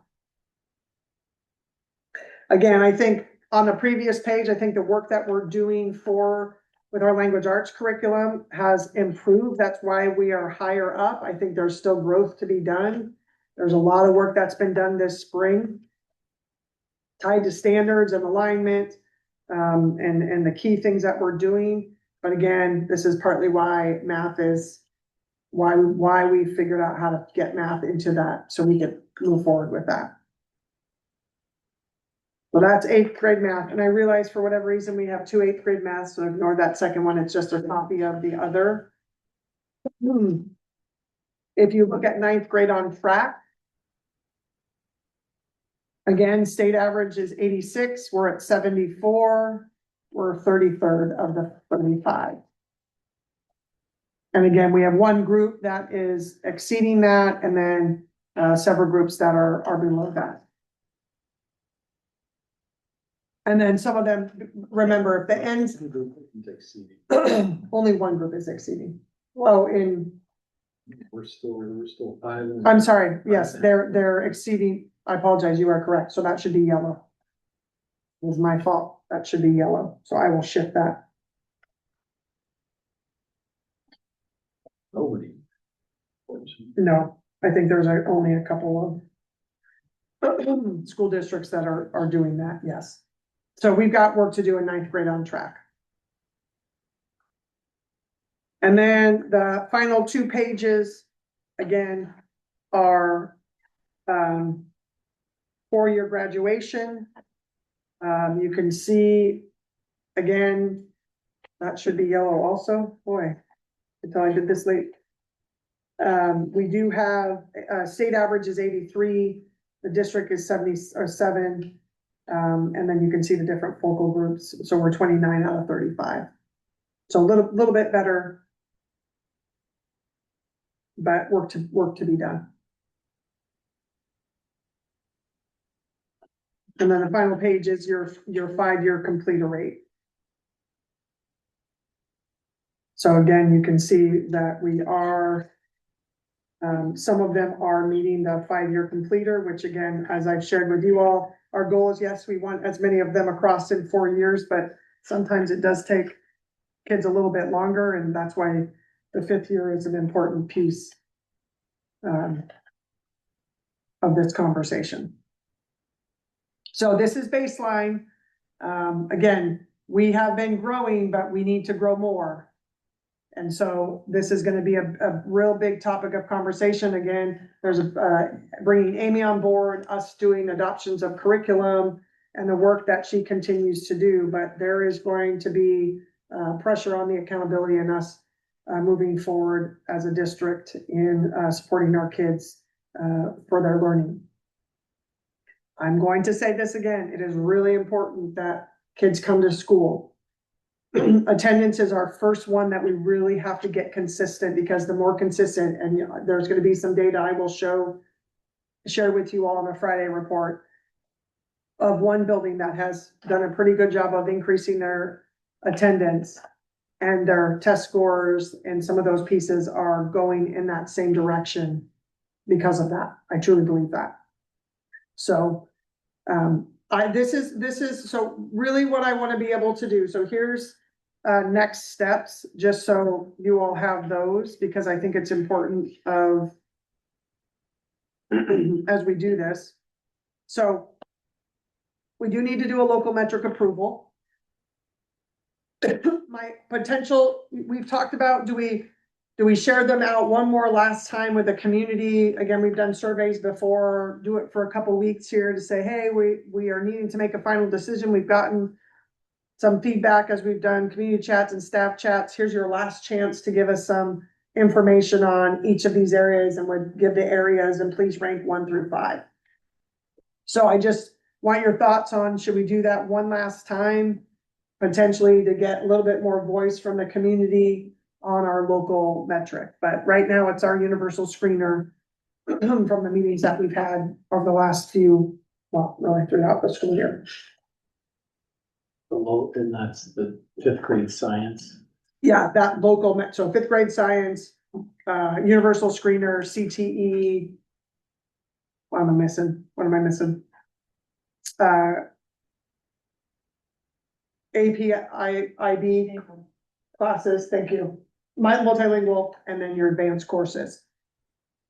So we've thought about, do we throw up for the next couple weeks those definitions and say, hey, one last opportunity, community, staff, students, what do you want us to count? Again, most of this we're already doing in our strategic plan, but we do need to identify one for the state. Which one would you prefer? So that's sort of what our thinking is, but I want to get your thoughts on that. If it's worth one more trying to communicate out, we can talk a little bit more about the accountability that's coming, and But we're still measuring all of them. we are still already measuring all these. So It's what just the difference goal. is? Okay, that's fine. So then we'll come to July with a request for you to have our universal screener be our local metric for approval. That's just my thought. No, I agree. Because some of these, we're not gonna change our strategic plan. We are still gonna collect all of this. That's not gonna change. But I'm not gonna put all of them into that piece of it, right? From that perspective. The other thing we will need to do is identify a K2 district goal. So my goal would be in July to present you the data, so you can at least see some of the trend data for K2. Potentially, I may have a recommendation at that point, but I don't know that I would want you to approve it at that meeting. That may be something that we look at doing in August, but at least giving you a little bit of a background in K2, because we will need to set some sort of goal as a district. I feel it would be important for us to have this as part of our strategic plan and put that in as a metric. So we're working on that to bring that back to you all. What is the justification for distinguishing K2 attendance from K-12? I'm gonna go back to what Andrea said. I really think the state wants to see, hey, if kids are really not coming to school at an early age, this is why also they're getting behind by third grade. They're So there's, already measuring it, right? well, Is the already- state has been measured, the state, we have to turn in data for every grade level, yes. But they have not specifically called out just K through 2. So this is the first time they've been doing that, so. So yes, I mean, we've been doing it K-12 because you wanna look at how your attendance is, but. That becomes a first part of just being able to identify, again, if they're not coming to school, it's gonna be really hard for them to. Be successful, be on track for reading, Yeah. writing. Wow. And yes, Offline. yes, and we definitely can have that conversation. I will tell you from my previous district, this happened in the previous state that I was at 10 years ago. So I have been through this already. That's partly why when I started to see the legislation, when I first got hired here, I was like, oh no, we need to get ahead of this. We are ahead, but we're academically behind. And so there's some growth that we have to do as a district, moving forward and looking at our systems and things. I think we need to adjust our strategic, goal of 9th grade because we only had it through 2025. I don't believe we have achieved it, so we could just have the conversation about leaving it. And then we will be working with our partners at the ESD to set our growth goals for state accountability. So I am required to, for the next 4 years, set growth goals in each of those areas. And then that's what we will be held accountable to. I will put those in front of you. You do not have to adopt them, but as we do that work, I'm going to bring those back to you in August to take a look at. So you can see what our pathways are going to need to be each year. We will continue to report to you all as we've done the data, but there's going to be points that we're gonna have to pause and say, did we meet our growth target, which will probably be this time of year.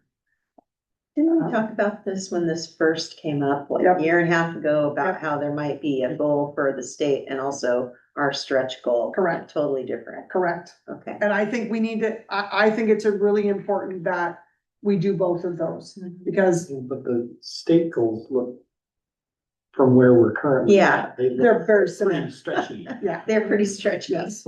Yeah. Yeah. Yeah, there's, those state goals are very stretchy, like our strategic plan is, right? Yes. From that perspective, I think that is what you want. Again, as we go through this setting of the goals and working with them, like I said, I think I just need some time to sit and go through the, 20, 30 page documents for each one of these that they have put out now. And just making sure that we have things aligned. Again, Julie and Amy will be a part of that, obviously, with our curriculum, teaching and learning department. Amy and I have a meeting in, I think it's 2 weeks with our ESD partner to just go through some of these settings of our goals and looking at it. I'm working on I have a document that's a tool that I'm starting to put some information in to be able to look at some of the things that we're gonna need to move forward with. But I think it's really important, and why I put it in front of you of what happens if we don't meet it. Yeah. Because that's going to, again, I'll have a little better understanding, and when we do our longer board August meeting that we do at the end of August, setting the stage for the fall, I will have much more knowledge, not that I don't have knowledge, but it literally is, they've just within the last couple of weeks started to release all the documents to help guide this work. Well, if ODE has these coaches that can improve performance, are they making them available preemptively, so we're not? Yes, so we're in actually, these yeah, we're talking through that right now. Okay. So one, there is an option to jump into having an ODE coach early. I will tell you, But do we have to pay for it, or is it? come out of a Technically, different it's- bucket. But what I've been told is technically it's free. It just changes the bucket available to everyone. I'm not sure. Okay. I haven't had enough time to dive into where that funding is coming from. Again, I haven't had time to do that, but I'm just saying, there is a group. They've got the answers. Why are we sitting on the answers and being? I don't know that I would say they have the answers. I would say That's what it they're going to implies. be another coach and thought partner. Okay. I, And then it's, yes, I think there's I think we are doing some really good work. I think it would be interesting to have them come in and do a dive of this. I will say there's also concerns from some of us. Are they people that have the expertise in this?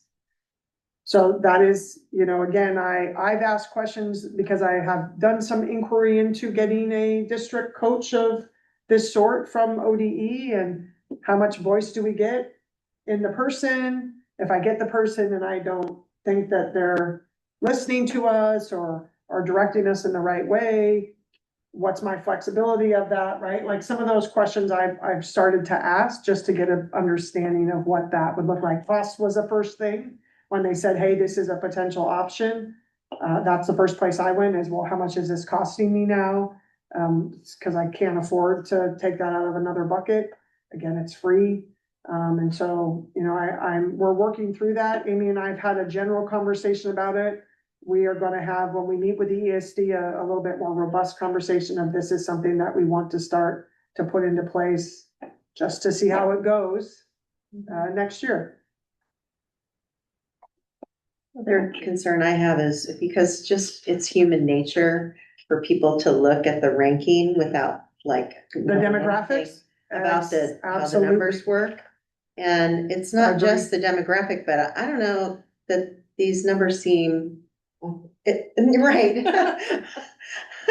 I mean, just looking at it, I'm like, really? Is that seems, so that's one thing. And then the other one is, I've been reading a lot of articles lately about how the state does this economically disadvantaged calculation and how inaccurate It's very a lot of people inaccurate. think that is now It's also. very inaccurate. And that not only affects how we're ranked, but also the way that our money comes in. Yeah, the SAPI the SAPI is a hard thing because there's a lot of inaccuracies in it. Yes, And you are is that voicing, something that's happening? Like, are they trying to make it better? Or are they just not doing anything?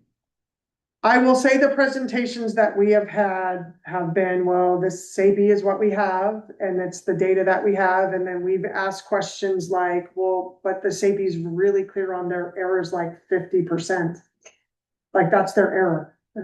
It's not 2%, it's like 50% error. And so we've asked those kinds of questions, and I don't know that I would say we've had the best response to that. And so that's a little bit frustrating for a person that, like, data is an important piece of it, and then you're trying to make these decisions and set good goals and. Well, especially when you're being held accountable. Right, Correct. 100%. Right. And again, like I said, I think and you all know this, right? Accountability is very important, right? We have to have growth for our kids, but you also have to do it in a way that is growth minded, not punitive. That's the kindest way I can say that. And so I don't want us to lose track of the growth, right? Because again, I think we need to continue for us as a school district, that needs to be our focus.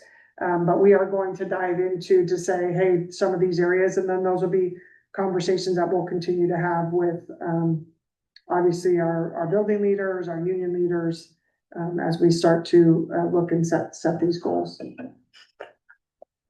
So again, we've talked about this, but I wanted to start putting some numbers in front of you and some of the processes that we're gonna need to go through, really as we hit the fall, as we start to set these pieces. You can keep those if you want.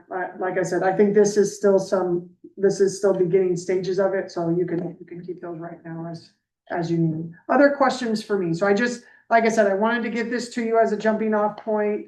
because there are gonna be some things I am gonna need us to do and set over the next couple of months. We have to do I do not have to bring it to you, but I will want to put it in front of you in August, what our growth targets will be. So you can see those, and then where we go. I feel stupid for not asking this sooner, but what does mobility mean? The mobility is how much kids come in and out of your school. Okay, I got it. Okay. So that is, at times, you've got families that are moving from place to place to place to place to place, that's Right. mobility. So how much are kids coming in and out of your school district? I think we're up to 20% now, does it say on there? What's it say? It wasn't that. 14, excuse me. Yeah. I think 20, no, I think this is for 24, 25. I believe we're a little bit higher now. From that perspective. I will send because we're not gonna have time, because I want you all to have a quick break. I will send you the board calendar to make sure there's nothing on it that seems out of place, or, hey, we've got most of the board gone on this day. I want you to, and I'll put it in the Friday report, I want you to look at December, because December is always the month that's a hard one for us. So just take a look at that, and then we can go from there. December's my easiest month. Yeah. Okay, last piece. In your, After before the we first go into the weekend. budget hearing, I need you to look at, so first off, we are going to do a first reading of the students' personal electronic devices. So this is our cell phone policy. You should have it in the budget packet that was on the table right there. It's not in the. Yes, it's linked into the agenda. Okay. So where we have made changes is on after number 4, which reads personal electronic devices may be kept by students in locker or backpacks. They are no longer allowed to keep them on their person. And again, they can't be used during the school day because there was some confusion, and when we launched this at the high school, lunch became a problem, and so we need to reestablish and set some expectations that phones are not allowed at all during lunchtime for students. So they will not be able to have them in their pockets anywhere.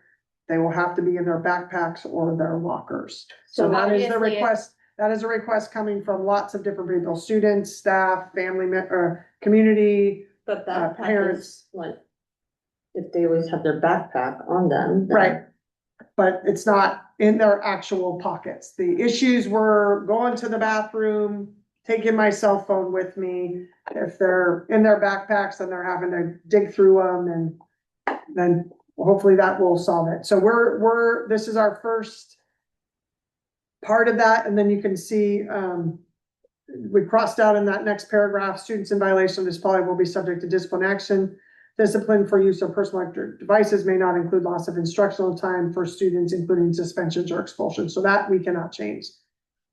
But could include, and then we've added in detention, loss of privileges, change of storage requirements.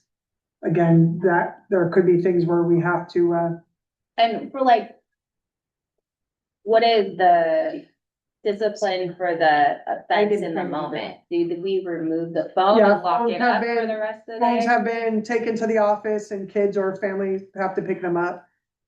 Some kids don't have now plans that they can't bring them to school. So there's agreements between families and buildings. So, Now, a refusal to cooperate can result in loss. well, that's, Is- yes, right? correct, which could lead to other pieces like loss of privileges or, discussions with principal. There can be other offenses that a student does that could lead to a suspension, Right. but But not just. But they cannot suspend, do anything tied to the cell phone. And they have off-campus lunch, so I mean, Yes, you really, they Yeah. can go off and correct, make a call and Yes. come back and follow the rules, right? correct. Okay. So this is just a first reading to you. I will bring this to you in July for a second reading. I am also going to hand this, to both unions to look at, because we are still in negotiations, and part of this is also part of that. So they will, get this as we negotiate tomorrow and through July with OSEA number 124. And if there's updates that they would like, then we'll take those into consideration and then could bring them back to you for a second reading, but the goal would be that this will be in place as we start the fall.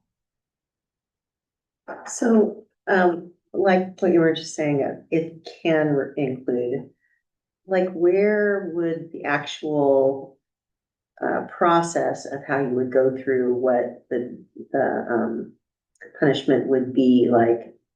Is that So that's code of that'll be in that conduct, code or- of conduct, yep. So usually the first part is conversation between Uh-huh. staff member and students, Yeah, progressive discipline. Second Okay. could be phone call home. it's somewhere written that they should all see. That's all I'm. Yeah, well, this will be part of this, once we get this, we have asked all of the buildings to give us an update of what they would like to see changed in the code of conduct before they leave for the end of the school year. I just actually got one of the buildings, they must have sat down and did it today. Because each building will need to give us a document with their suggestions for what changes should be made. We'll do that, we'll look at those, potentially we're going to give them both to, review by OSCA 124 and CEA as well.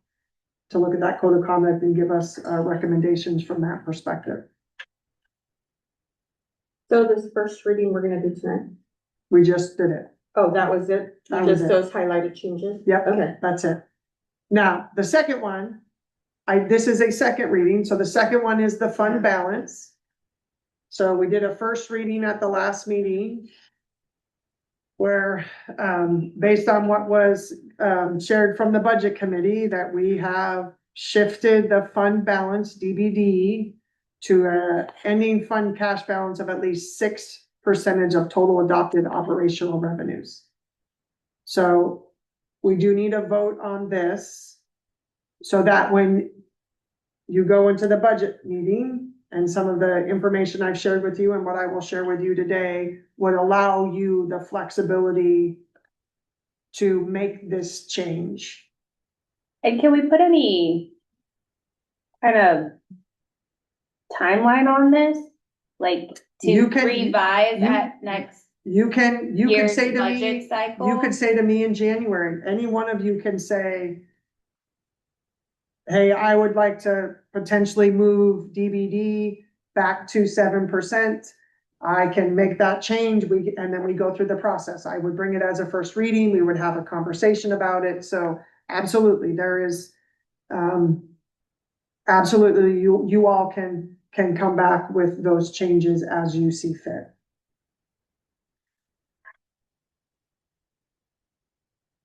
But, I do, if you would, I do need potentially There's a motion. a motion, or I need someone, No. if you would like to make a motion, you don't have to, but I think this is a necessary step for getting to the budget committee, or excuse me, the budget hearing and budget adoption. And I think, Andrea, what you're talking about is like a sunset clause, Yeah. like for next year. I just don't want us to be at 6 and something happens and they say, take another 1%, and we keep going in the wrong direction. We just have to remember to also, we're not gonna forget. It used We to will not. be, at one point it was 10. It was wasn't 10, Yeah, which is extremely high. yeah. That was a little bit unrealistic. I think that looks like you're hiding money and there's no need. You Yeah. should be in the 7 to 8 is a good number. You can be from 3 to 15, by law, technically you can be as low as 3 to 15. 3% is not, and for the size of our school district, is not enough to cover 1 month of payroll. 7 to 8, yes. I move to adopt policy DBDB fund balance as presented. Moved by Susan, I second. seconded by Irene, is there any more discussion or questions? All in favor of adopting this, raise your hand. Any opposed? 4 to nothing, it is adopted. All right, and then we will pause, take a quick break. I'm sure we'll have a few people in, and then go into, regular session and then into our public budget hearing. Start out with the staff report. we're going to Thank you, Chair Shinkle and board members. Before you and, as emailed, is the proposed final budget for adoption for the 26-27 school year. The packet that you were sent that is available to the public includes an overview of changes that were made after the budget was approved by the budget committee on June 1st. The budget committee approved a total budget of $68,667,744. If we make changes less than 10%, there is no need to reconvene the budget committee to reconsider their recommendation. And this budget, in fact, is balanced across all funds at $68,903,800, a change of only $236.56. We've indicated about half of, a little over half of that is in the general fund, or about 2/3 is in the general fund, and the rest is in the grant budgets. Some of this is because of sort of overall system changes in between the time we approved the budget, we got our actual workers' comp proposal for the coming year. It was slightly less, so that affects payroll across every single fund, and that is reflected here. Not enough to save us much money, but it was a slight amount. Also, as we've continued to hire, so in our budgeting process, if we have an opening, and we know, for example, we are continuing to fill certain positions such as special education, we put in an estimated amount for that position. Once we hire, if we know somebody, we will actually change the budget to reflect their actual placement on the salary schedule, for example. So there were a couple of changes like that that affected the salaries and benefits. There were some small shifts in the special revenue funds, partly as we look at spending out in the current year and what we think we're going to carry over.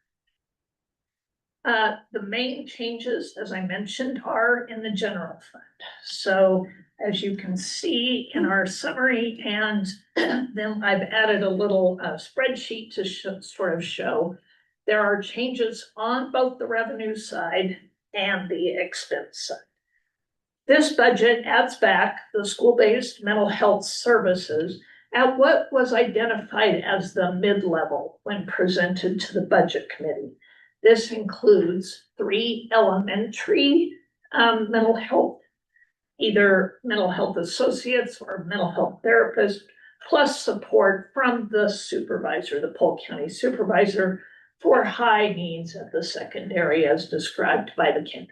and a couple things I'm gonna have cease pause because I want to walk through how we got here, because I think it's important to know that. So first, I will share with the board, and I know you've seen this in the Friday report, but I want to say it again publicly.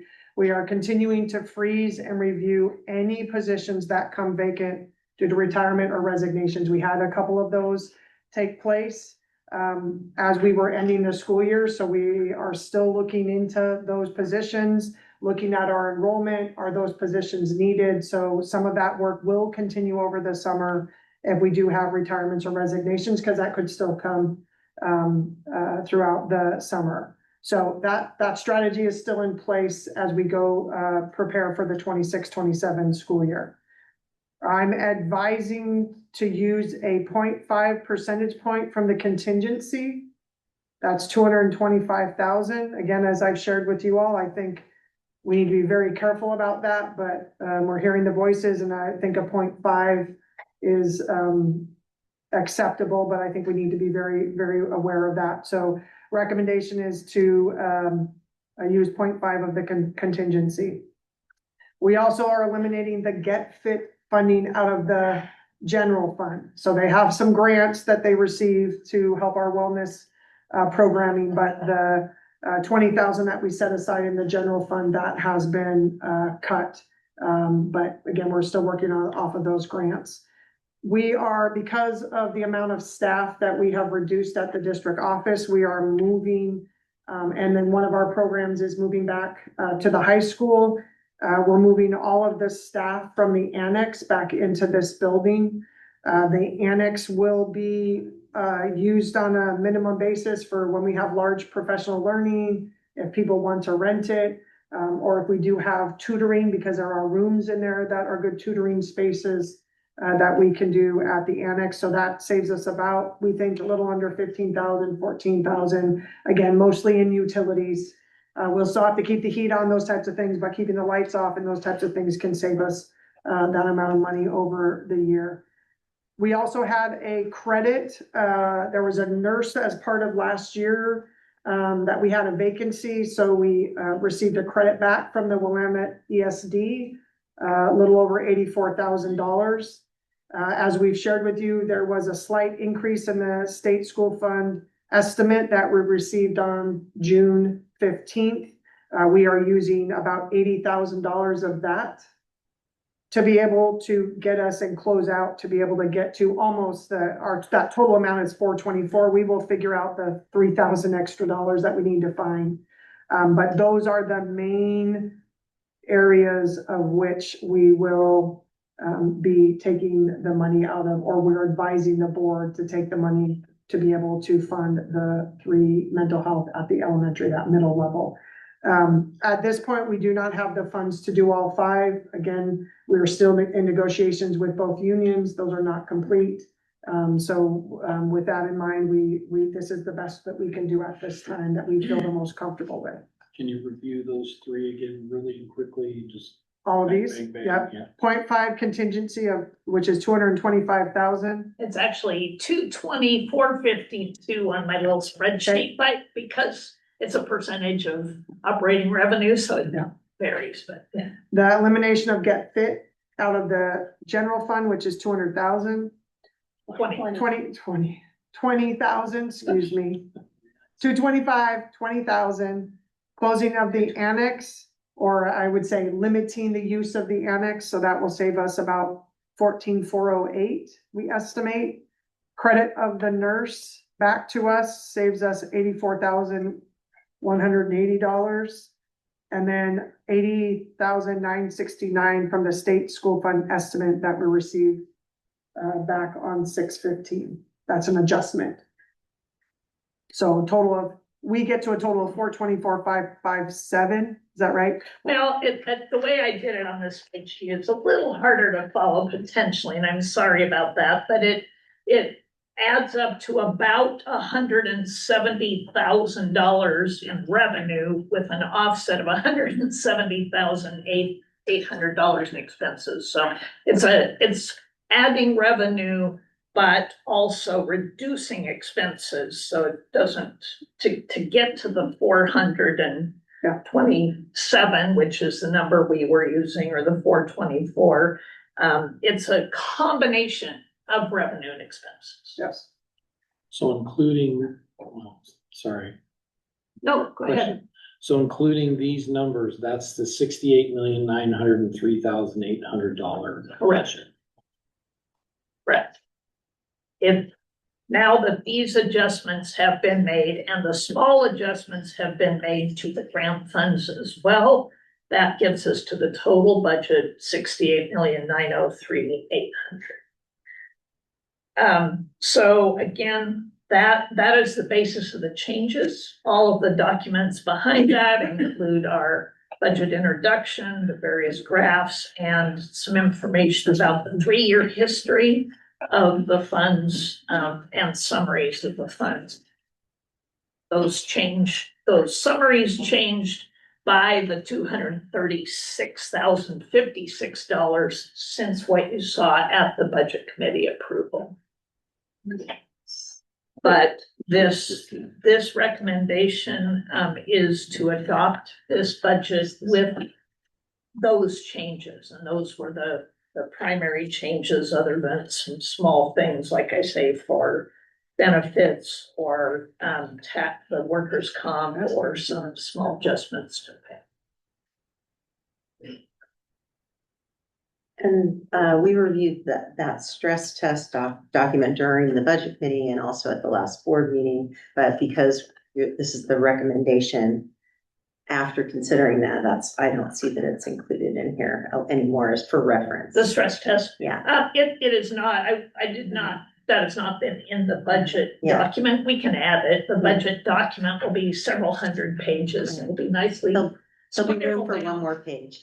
And it will be actually in there because the minutes from Yeah, the meeting go into the Okay. final budget document, and that will be part of that will be attached to the minutes of the meeting, but it is not included in. can you just remind me again if we go with the middle option for mental health, that doesn't include high school, and I know that when we discussed that High school or middle school. or middle school, that when we discussed that, the rationale was that there were counselors in the school. It's not exactly the same, but they have some similar training. So, yes. Yes, some. So, And there's, again, I want to remind the board and the community, right? Like, if we have emergencies, there are still outlets that we can go to if there is those types of emergencies. We have the health center right across the way, behavioral health. Again, I believe that the supervisor could help. Remember, it's the 3 plus the supervisor. The supervisor will be able to help with those pieces as well. and that was one of my questions. Supervisor, if we do this middle version, it's got the same background as the supervisor that we would have had if we had all of the schools covered plus. I the think that will supervisor. be follow-up conversations that I will have with Polk County. They may be able, they're here, they may, if they speak, they may be able to address that, but if not, then we'll be doing follow-up to just look at those services are, but I believe that is from our, That's our Initial understanding, conversation. because we currently have paid for that supervisor on top of the Yes. 5 we have. Because my understanding from public testimony was that supervisor was handling some of the most dire needs. So that is Yes. a really important aspect Yeah. of Yeah. this being The included. lowest option that was presented at the budget committee did not include the supervisor, and that's why we sort of went with this middle Right. option. This is actually the upper middle, which all 3 elementary providers would be bilingual. Okay, That's the goal.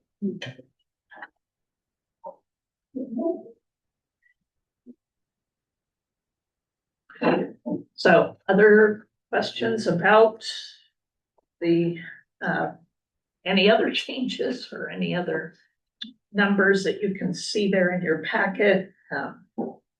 Would you happen to know what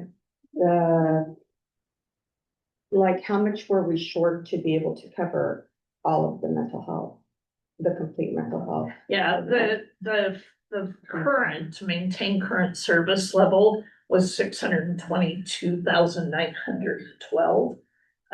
so 200. 200. 200, Yeah. So that another, any additional changes to the contingency or eliminating any other positions, we're very fortunate. I mean, we were ready to propose additional cuts, and literally last week at 5:30 at night while I'm working on this, we got our updated state school fund estimate, which is higher because now reminder, and that information is located on page 29 and 30, the very last pages of this document. That is based on our estimation of enrollment for the coming school year of 29-15. We are not there. That alone is an increase. So assuming that we may have that as our base enrollment is still a risk. But the reason that the amount changed is because this estimate from ODE uses our 24-25 actual students on IEPs, Before they were using 23, 24. We had a significant increase. So that increases our share of the pie for next year, just based on those students. Again, those students are, many of them are high cost, but that was the reason for us getting this adjustment in June.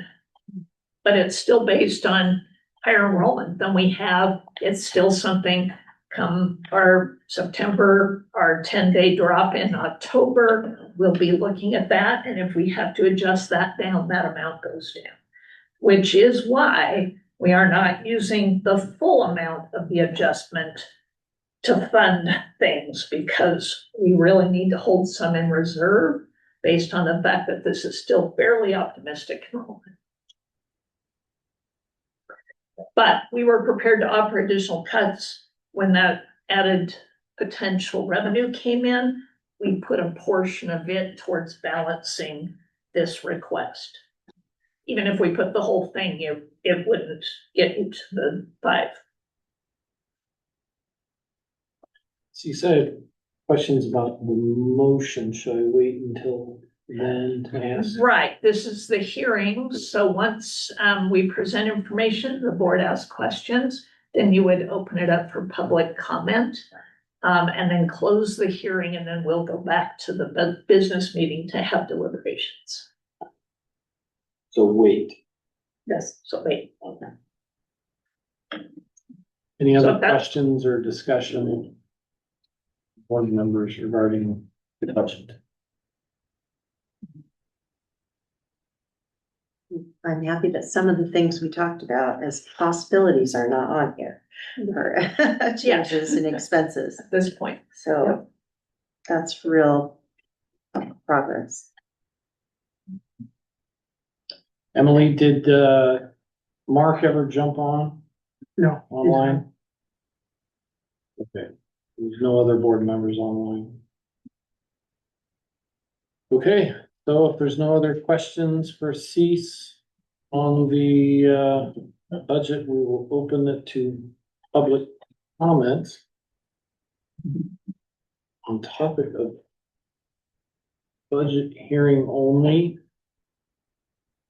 Comments from the community are entertained during the time designated under communications. Public comment, if you wish to speak to the board, please fill out a comment card and turn it into the board secretary or the board chair at the beginning of the meeting. Speakers' comments in this forum are limited to 3 minutes, but the board welcomes additional information in writing. Personnel law prohibits the board from hearing public complaints about an individual in an open meeting. All complaints must go through the board's approved process as outlined in board policy KL.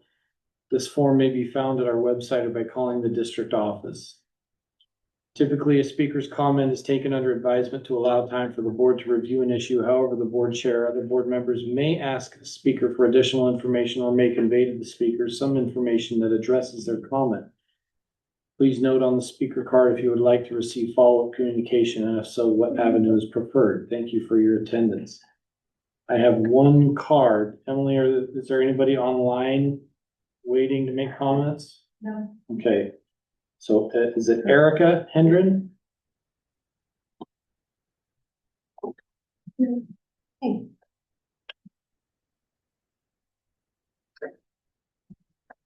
Hi, I'm Erica Hendren. I'm a teacher at the high school, and I just had a couple of questions. The first one is about enrollment. Obviously, we see and we know that enrollment is down, and I'm just curious, like, if you all have talked about a plan to get it back up, or are we interviewing, like exit interviewing families that are leaving our district? Do they just kind of disappear? Just curious what kind of, I don't know, if there's something that then could trickle down building wide that we could do to help support getting enrollment back in. So I was just wondering about that. And then another question, so the priorities about, purchase of curriculum, of course, obviously things need to be updated. I do wonder though, a lot of things that are getting more and more popular again are the consumable workbooks. And where I run prom and where we store a lot of our prom stuff is where the math is. And for example, I see stacks of hundreds, if not thousands, of consumable math books that are taller than me in this whole closet. And I wonder, like, is that part of like a deal we make with a publisher that we have to purchase all these consumable books? And I mean, I don't know if that would change. I remember a couple weeks ago at the board meeting, I remember seeing a number and being shocked by like the amount of like, it was like curriculum and consumables, and it was like, that's so much money, you know, when I was in high school, which wasn't that long ago. We had, like, we would check out our math textbook and we would check out a math workbook and then do all of the work on our own paper, so just. Like, I don't know if that's something that we contract with the publisher, like I said, but I mean, I wonder, like, do we need all of these consumables that are just like stacked there and then eventually do get thrown away? That was just something that, as I see those taking up a lot of space, I'm like, well, how much money did this cost? Are we gonna go through them before it's time to get new curriculum? That was just something I was curious about too. And then, in the adoption here, you guys, mentioned a hiring freeze since January. So then my question and concern was obviously, you know, it's hard to know if we are able to open positions or not, but I know that we were, interviewing for some and then, you know, got a lovely candidate and then we weren't able to hire them. And so it was kind of like, is that putting a bad taste in candidates' mouths of like, well, I was really impressed with Central and then it seemed like they were gonna hire me and then they didn't, and now I'm gonna go somewhere else, right? So it's worrisome and I don't know, I mean, I don't know how all of the budgeting and finances work. I don't know when we'll be able to have jobs open or not. It was just kind of concerning of like, man, like if we know we're on a freeze, like just the window for hiring, and then as it gets farther in the year, then we kind of, lack of a better term, we get everyone else's leftovers to choose from if we do open the position. So it was just kind of a concern of like, if we are in a freeze, why are we opening positions? That kind of thing. And then there was one more about you mentioned like the elementary school-based mental health, but not so much at the secondary level. Obviously there's a huge gap of funding there. Is it possible that like they could rotate and spread their time through all the schools? I mean, I know I know a ton of students see our school-based mental health professional, and it's like, I see a lot of anxiety they have and all, you know, things about that ending, and I'm just like worry about just like not having that or having that pushed on the counselors. Is there a way to spread that time around so everybody gets a piece of the pie rather than just some? I think that's all of the questions that I have. So thank you for listening. Thanks, Erica. Appreciate it. Do you want, I see your email on here. Do you want an answer to some of these questions? I mean, yeah, if that would be great if you guys have them. Otherwise, I know, I mean, maybe it's just something to think about, but if you happen to have an answer and want to share, great. If not, then at least I was able to share my thoughts. We'll do our best. Thank you. Thank you. Okay, I will close the public hearing and call to order the board's business agenda meeting. And the budget is now open for deliberation and a vote. Now I get to ask you a question. So I see motion 1 and motion 2. They're different And done amounts. back motion 3 and motion 4. What? Wait. So she came with options. I don't, are they options? Places? Or do we need to vote on all of these? All 4 of them are required in order to adopt the budget, each of the 4 of them. So between motion 1 and motion 2, there's a distinction of about $200,000. What is that? Yeah, so motion 1 adopts the total budget, which is the 68,903,800 we mentioned. Then the board has to appropriate that throughout the different appropriation categories. What you do not appropriate is actually we have some funds reserved for future years. They are not on your appropriations because you are not authorizing us to spend them. So that's the difference. Right. So the difference is between the total and the appropriated amount. Yep, good question. Thank you. And then motions 3 and 4 regards to the tax amounts that the budget committee approved, and there have been no changes to those. Right.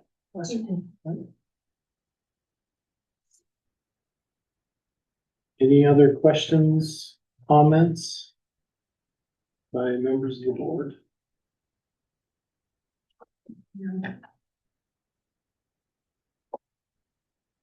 And going forward, big changes that are made, if big changes are made, we may be required to reconvene the entire budget committee whether the number goes up or down by more or less than 10%, or more than More than 10%, 10%. right? Correct. So if they crank open that rainy day fund, Then yes, we would have to. come Yes. back. Yes. reconvene Correct. the entire budget committee to reallocate. Yeah, Correct. if it's more than 10%, it would be extraordinary if we were to receive another $7 million. $7 million.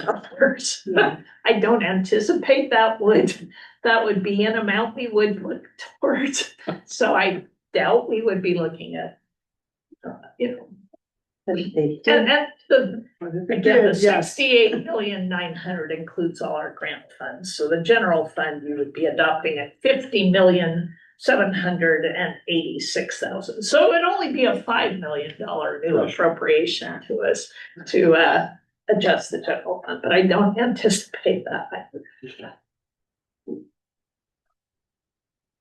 Okay. I literally am still not seeing the motions on there. I'm not seeing. They're on Uh, here. You received a packet, sorry. I put down right before this portion started. Oh, it's not in that. Oh. It's in the smaller one. And there's, Yes, Thank in you. front of your Oh, covering. there. That's why we didn't see it. sorry. We have short arms. There are a series of business items we need to take Got it. care of. The first one being the budget. I see all the other ones. I just didn't see this one. But this is the one that has front, back form. Okay, got it.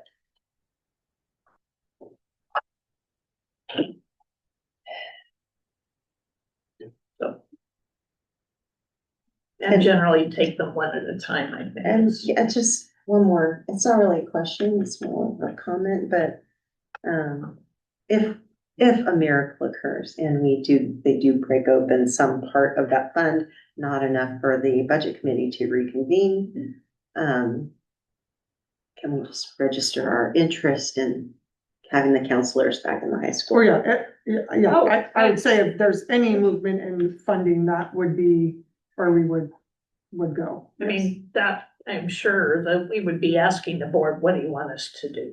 Right. Here's what we're getting, what do you prioritize? And as we mentioned repeatedly, before that would happen, hopefully we will have settled our contract negotiations. Yes. And we will know the additional cost, if any, that those negotiations add to the budget, which would require either the heavens opening or additional cuts that are not identified here. Thank you.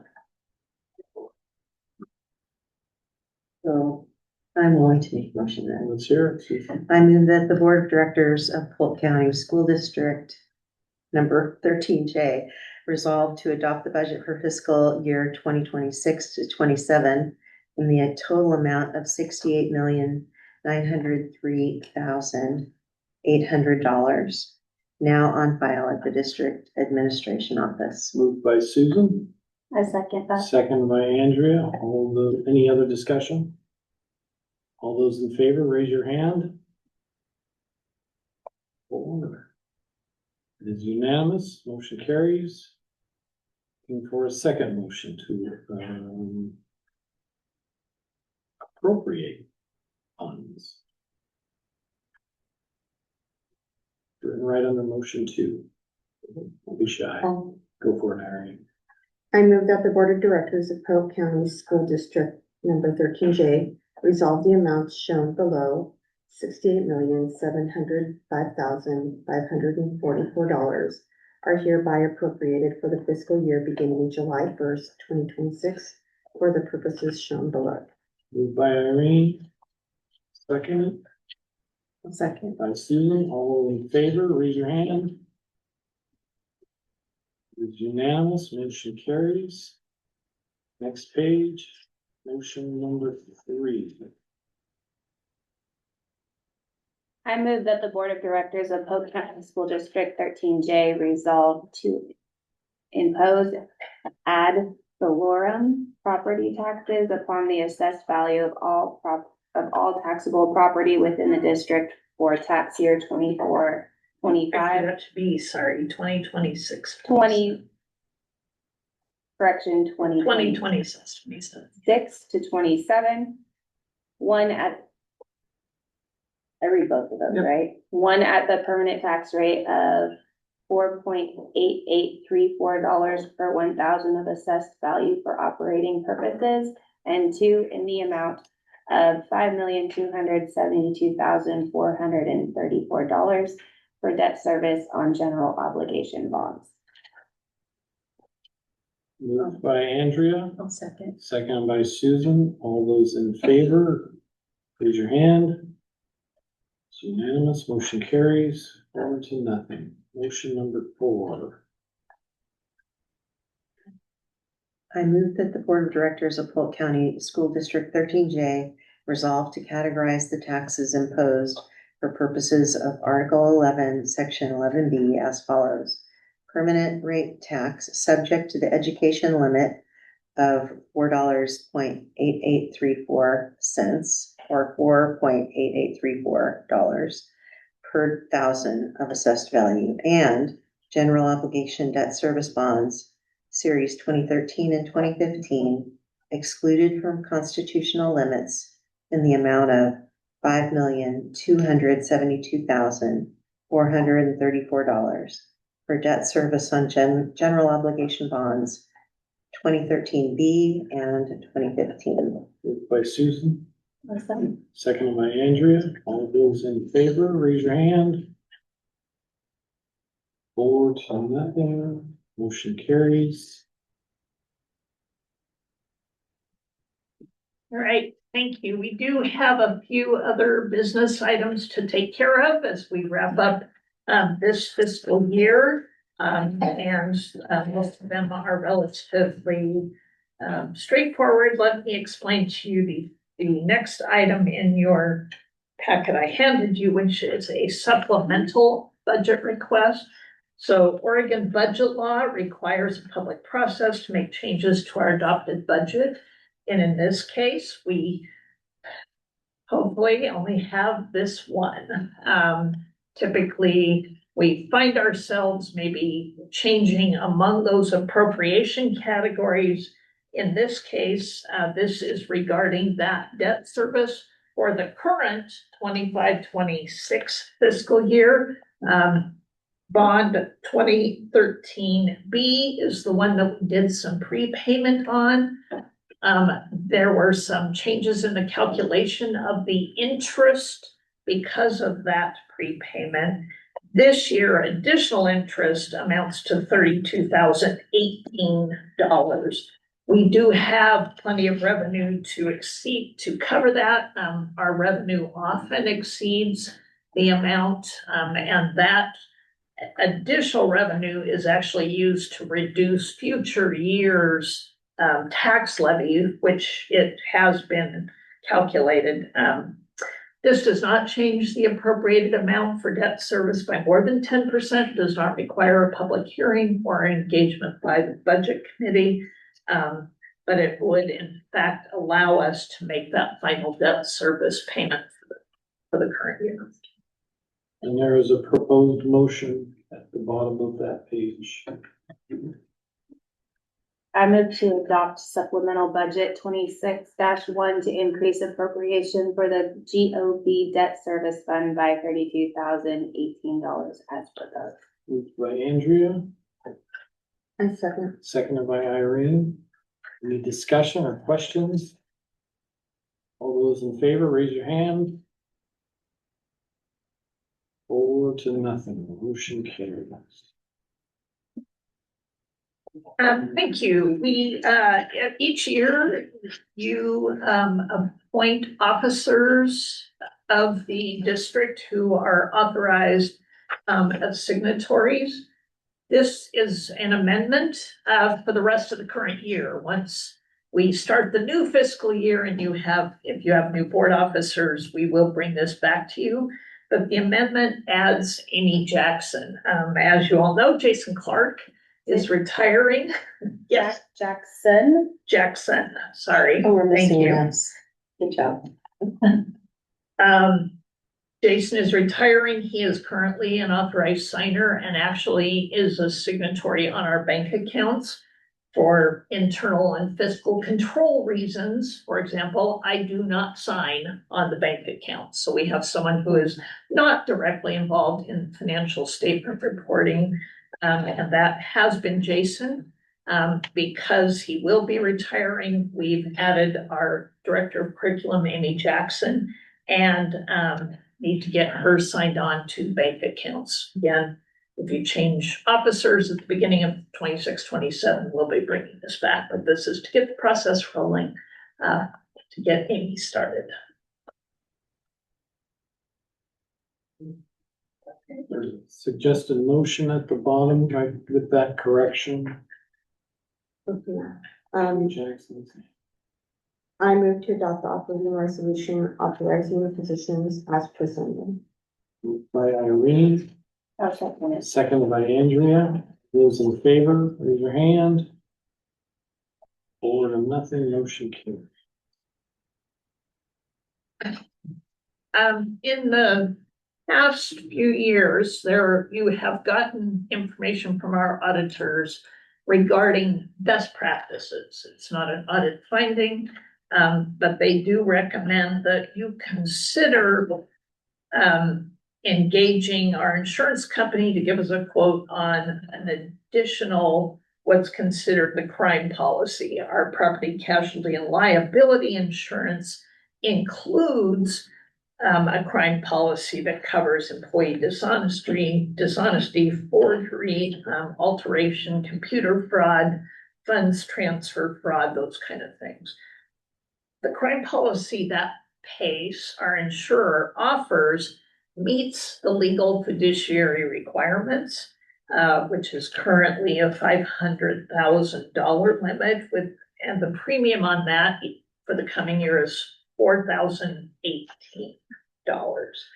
We asked our insurance broker to get quotes for additional coverage for your consideration. So if you would like to increase the coverage, as the auditors suggest that you at least consider it, we got quotes on the following additional premiums.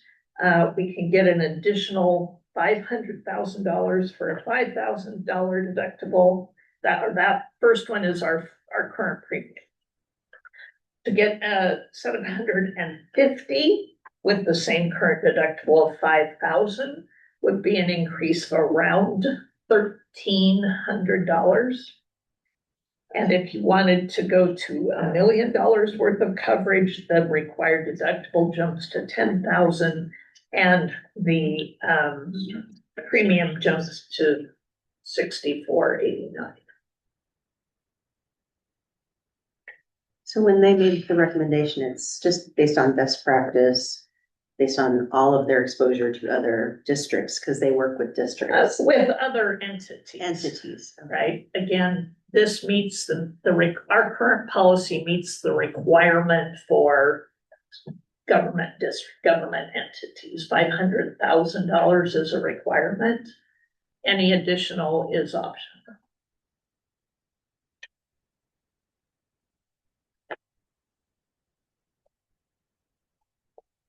So the options would be to keep the coverage we have, which is what we've done in the past, or to potentially make the changes, one of the other changes, in which case then we would go back and get underwriting for the additional coverage and pay the additional. And we have never made this kind of a plan ever before. We haven't, or yes. Before my time, just as a member of the school community, there was a case where there was some employee misappropriation of funds, and many internal controls have been put in place since then. We have quite a good system of checks, balances. Again, the work I can do is way different than, because I am at an approval level.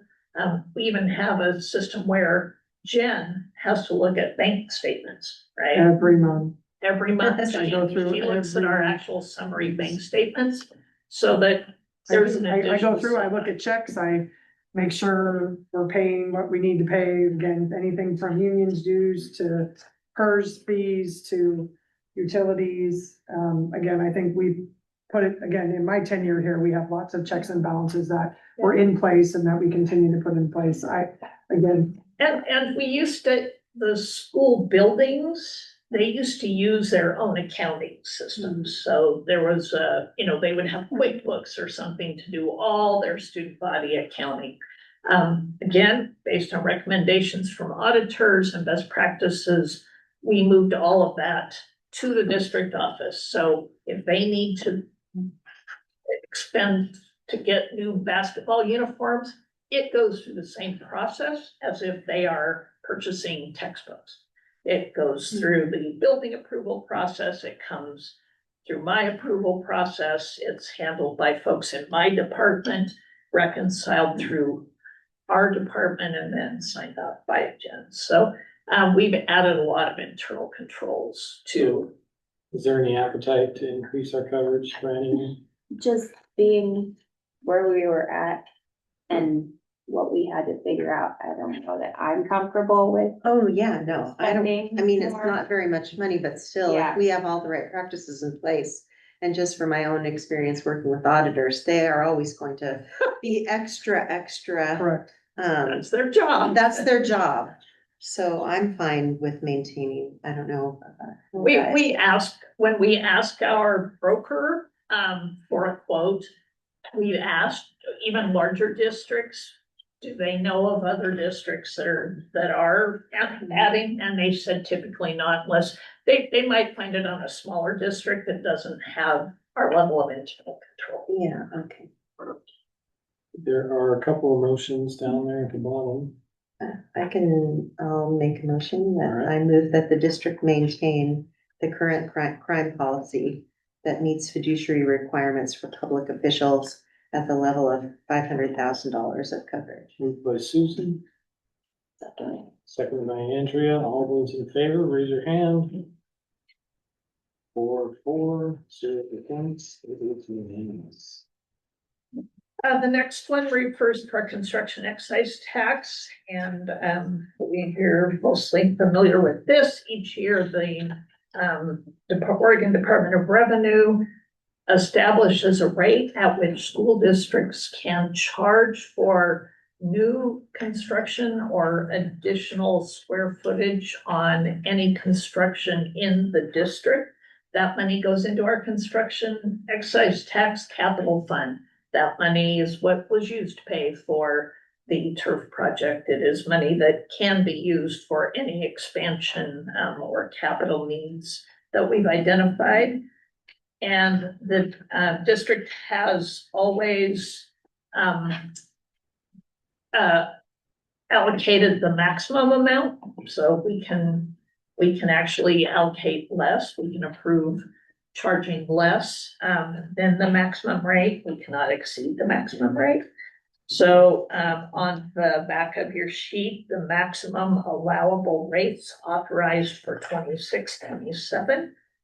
You can see there residential $1.70 a square foot for new construction or additions, and commercial 85 cents. There is a commercial maximum. So if somebody were to build a Target store, we aren't going to get, millions of dollars in construction excise tax for them. But those are the current maximums that are allowable. And What you're saying is typically every year typically max. we've charged the maximum every year since this was adopted. Recollection. There's a suggested motion, unless there's discussion about charging less.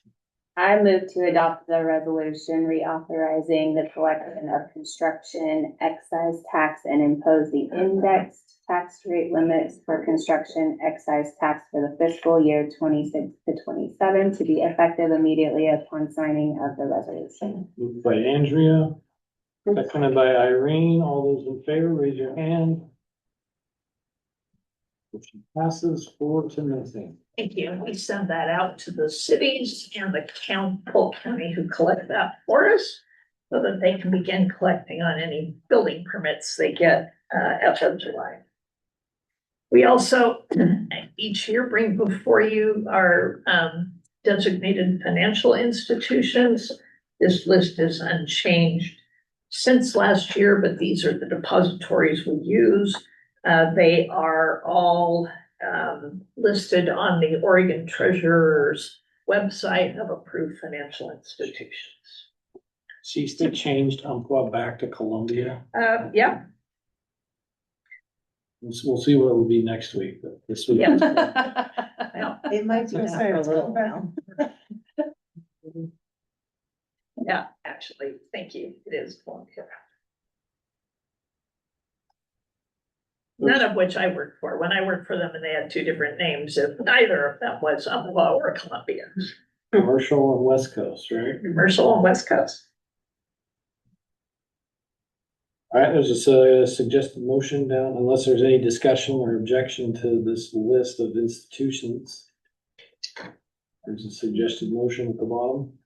I move to approve the resolution designating Central School District 13J's financial institutions as presented. Moved by Irene, second. I'll By second. Susan. Do we have to say with the correction With the correction. from Umpqua to Columbia? With the Just for- correction. Yeah. From Umpqua to Columbia. Yes. Yes, I second. All right, seconded by Susan. All those in favor, raise your hand. Motion carries 4-0. And the last one, again, are professional services that we hire each year. And again, this list is unchanged from last year, listing our auditor, not only our insurance carrier, which is the PACE Trust specifically for school districts, our workers' comp through SAFE, our insurance broker, and then our two attorneys, attorney firms that we use, one for general counsel and one specific to labor relations, special education, although they provide a variety of services. Questions or comments about this list? I move to adopt the operating resolution selecting auditors, insurance carriers, insurance broker, and attorneys as presented. Moved by Andrea, Second. seconded by Susan. All those in favor, raise your hand. 4-0, motion carries. Okay, You do the business. that is all I have for you Just do have a, oh, after the new year. and do you have you'll give us a clean copy, or do you just want us to sign one of these? I'm gonna go type up some clean copies while y'all finish up. Adoption resolutions. All right, so we will move now into executive session, right? Does anybody need a break? No. Okay, well, let's move into executive session then. We'll take a couple of minutes for folks to vacate for meetings.